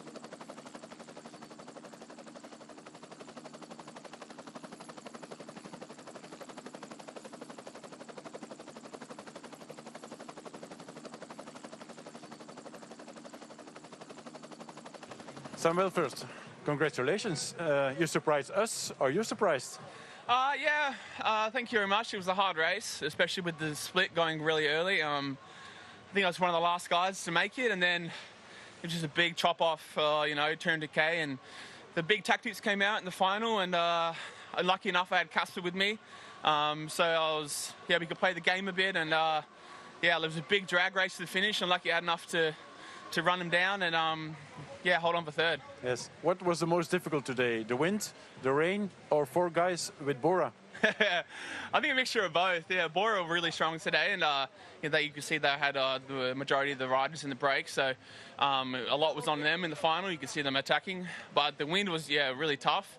I think we're lucky enough that we had a smaller group, so we could all work really well together. But yeah, I mean, it was a super hard day out there, and the wind and the rain all added a part. We don't know you, excuse me. Okay. Who is Sam Welsford? Yeah, well, my first year this year, I've come from the track program in Australia, to the Olympics and stuff, a couple of years. So made the switch over to the road this year. Really enjoying it, and hopefully do a bit of both. But my focus now, is becoming a successful road rider, and hopefully sprinting up with the best one day. So it's a good start for me this year. And this kind of races are what you like? Yeah, I mean, I think the harder races also can work well. I think I can have a bit more give than just the sprint, but I just love getting stuck in, and these hard races are all about your ability to just suffer. So yeah, they're really fun. Okay, nice to meet you. Thank you very much. Thank you so much. Your ability to suffer, Magnus, that summed up today. Yeah, well, definitely. I think we've seen that the whole day from everyone in this bike race. From more or less kilometer 0 until the finish line, it was just a sufferfest. De beste 3 van deze editie van de 110e Scheldprijs hier op het podium krijgen. We gaan van 3 naar 2 naar 1. En Willy, we gaan beginnen met de man die op een knappe 3e plaats vandaag hier in Schoten is geëindigd. Dames en heren, uw aandacht voor nummer 3, Sam Welsford. Applaus voor een sterke beer, man van het DSM-team, man van Down Under, komt uit Australië. Knappe 3e plaats voor deze man die applaus krijgt, Sam Welsford. Congratulations, Sam. We gaan een man op het podium krijgen die 2e geworden is. Een man uit het beste tegenwoordig de blok. In de finale zaten er 4 mannen mee. Hij is uiteindelijk 2e geworden. Een man uit Nederland. Schoten, uw applaus voor Danny van Poppel.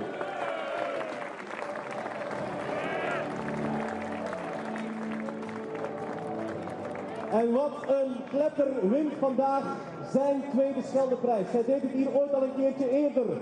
Na overwinningen in de Ronde van Vlaanderen, Milaan-Sanremo, Gent 2 voor hem ook. Een 2e keer Scheldprijs. Wat een zege, wat een kampioen, wat een klepper. Schoten, uw applaus voor Alexander Christophe.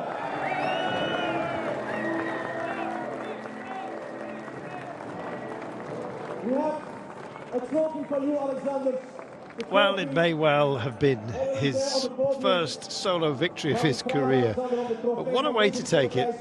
And indeed, what a fantastic performance at the very last. That was about belief apart from anything else. And this man is rack full of it.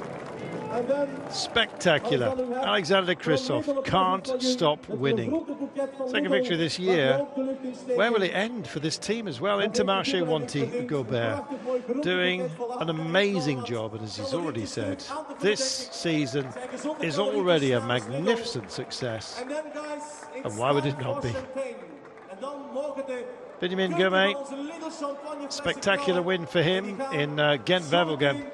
And now this, Christophe winning what many regard as perhaps the unofficial Sprinters World Championship. I know they say that about the Champs-Élysées, but this must mean an awful lot. Congratulations to him. And we offer up our thanks to you as well if you've been watching us here on digital. Great to have you along for the ride, and what a ride it was by the big Norwegian. For Magnus Backstead and myself, Carlton Kirby, thank you so much for your company. We'll see you next time. Bye-bye. Laat het welgevallen mannen, de Ludenchampagne. Ze klinken op een podiumplaats en geef ze alle drie nogmaals een daverende applaus.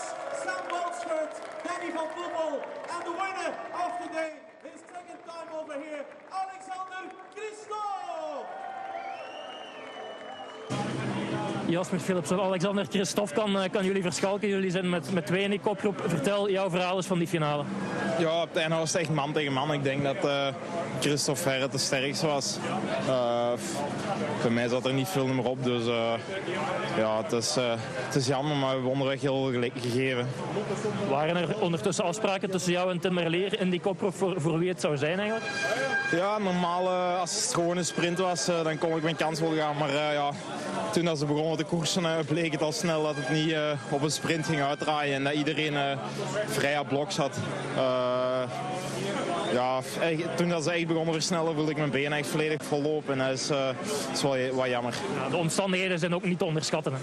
Nee, ja, ik heb nog nooit een koers vol gereden van start tot finish. Dus dat moest echt wel bekopen op het einde. Oké, dankjewel.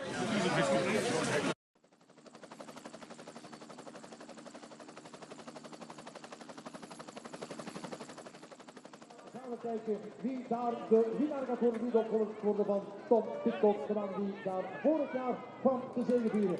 Bedankt Nico voor de samenwerking, bedankt iedereen voor deze prachtige organisatie. Wij blijven elkaar aan de voet op een van de volgende wedstrijden. Graag tot dan, bye bye. En om 6:30 zullen we de openingsdag van Bert en Maya.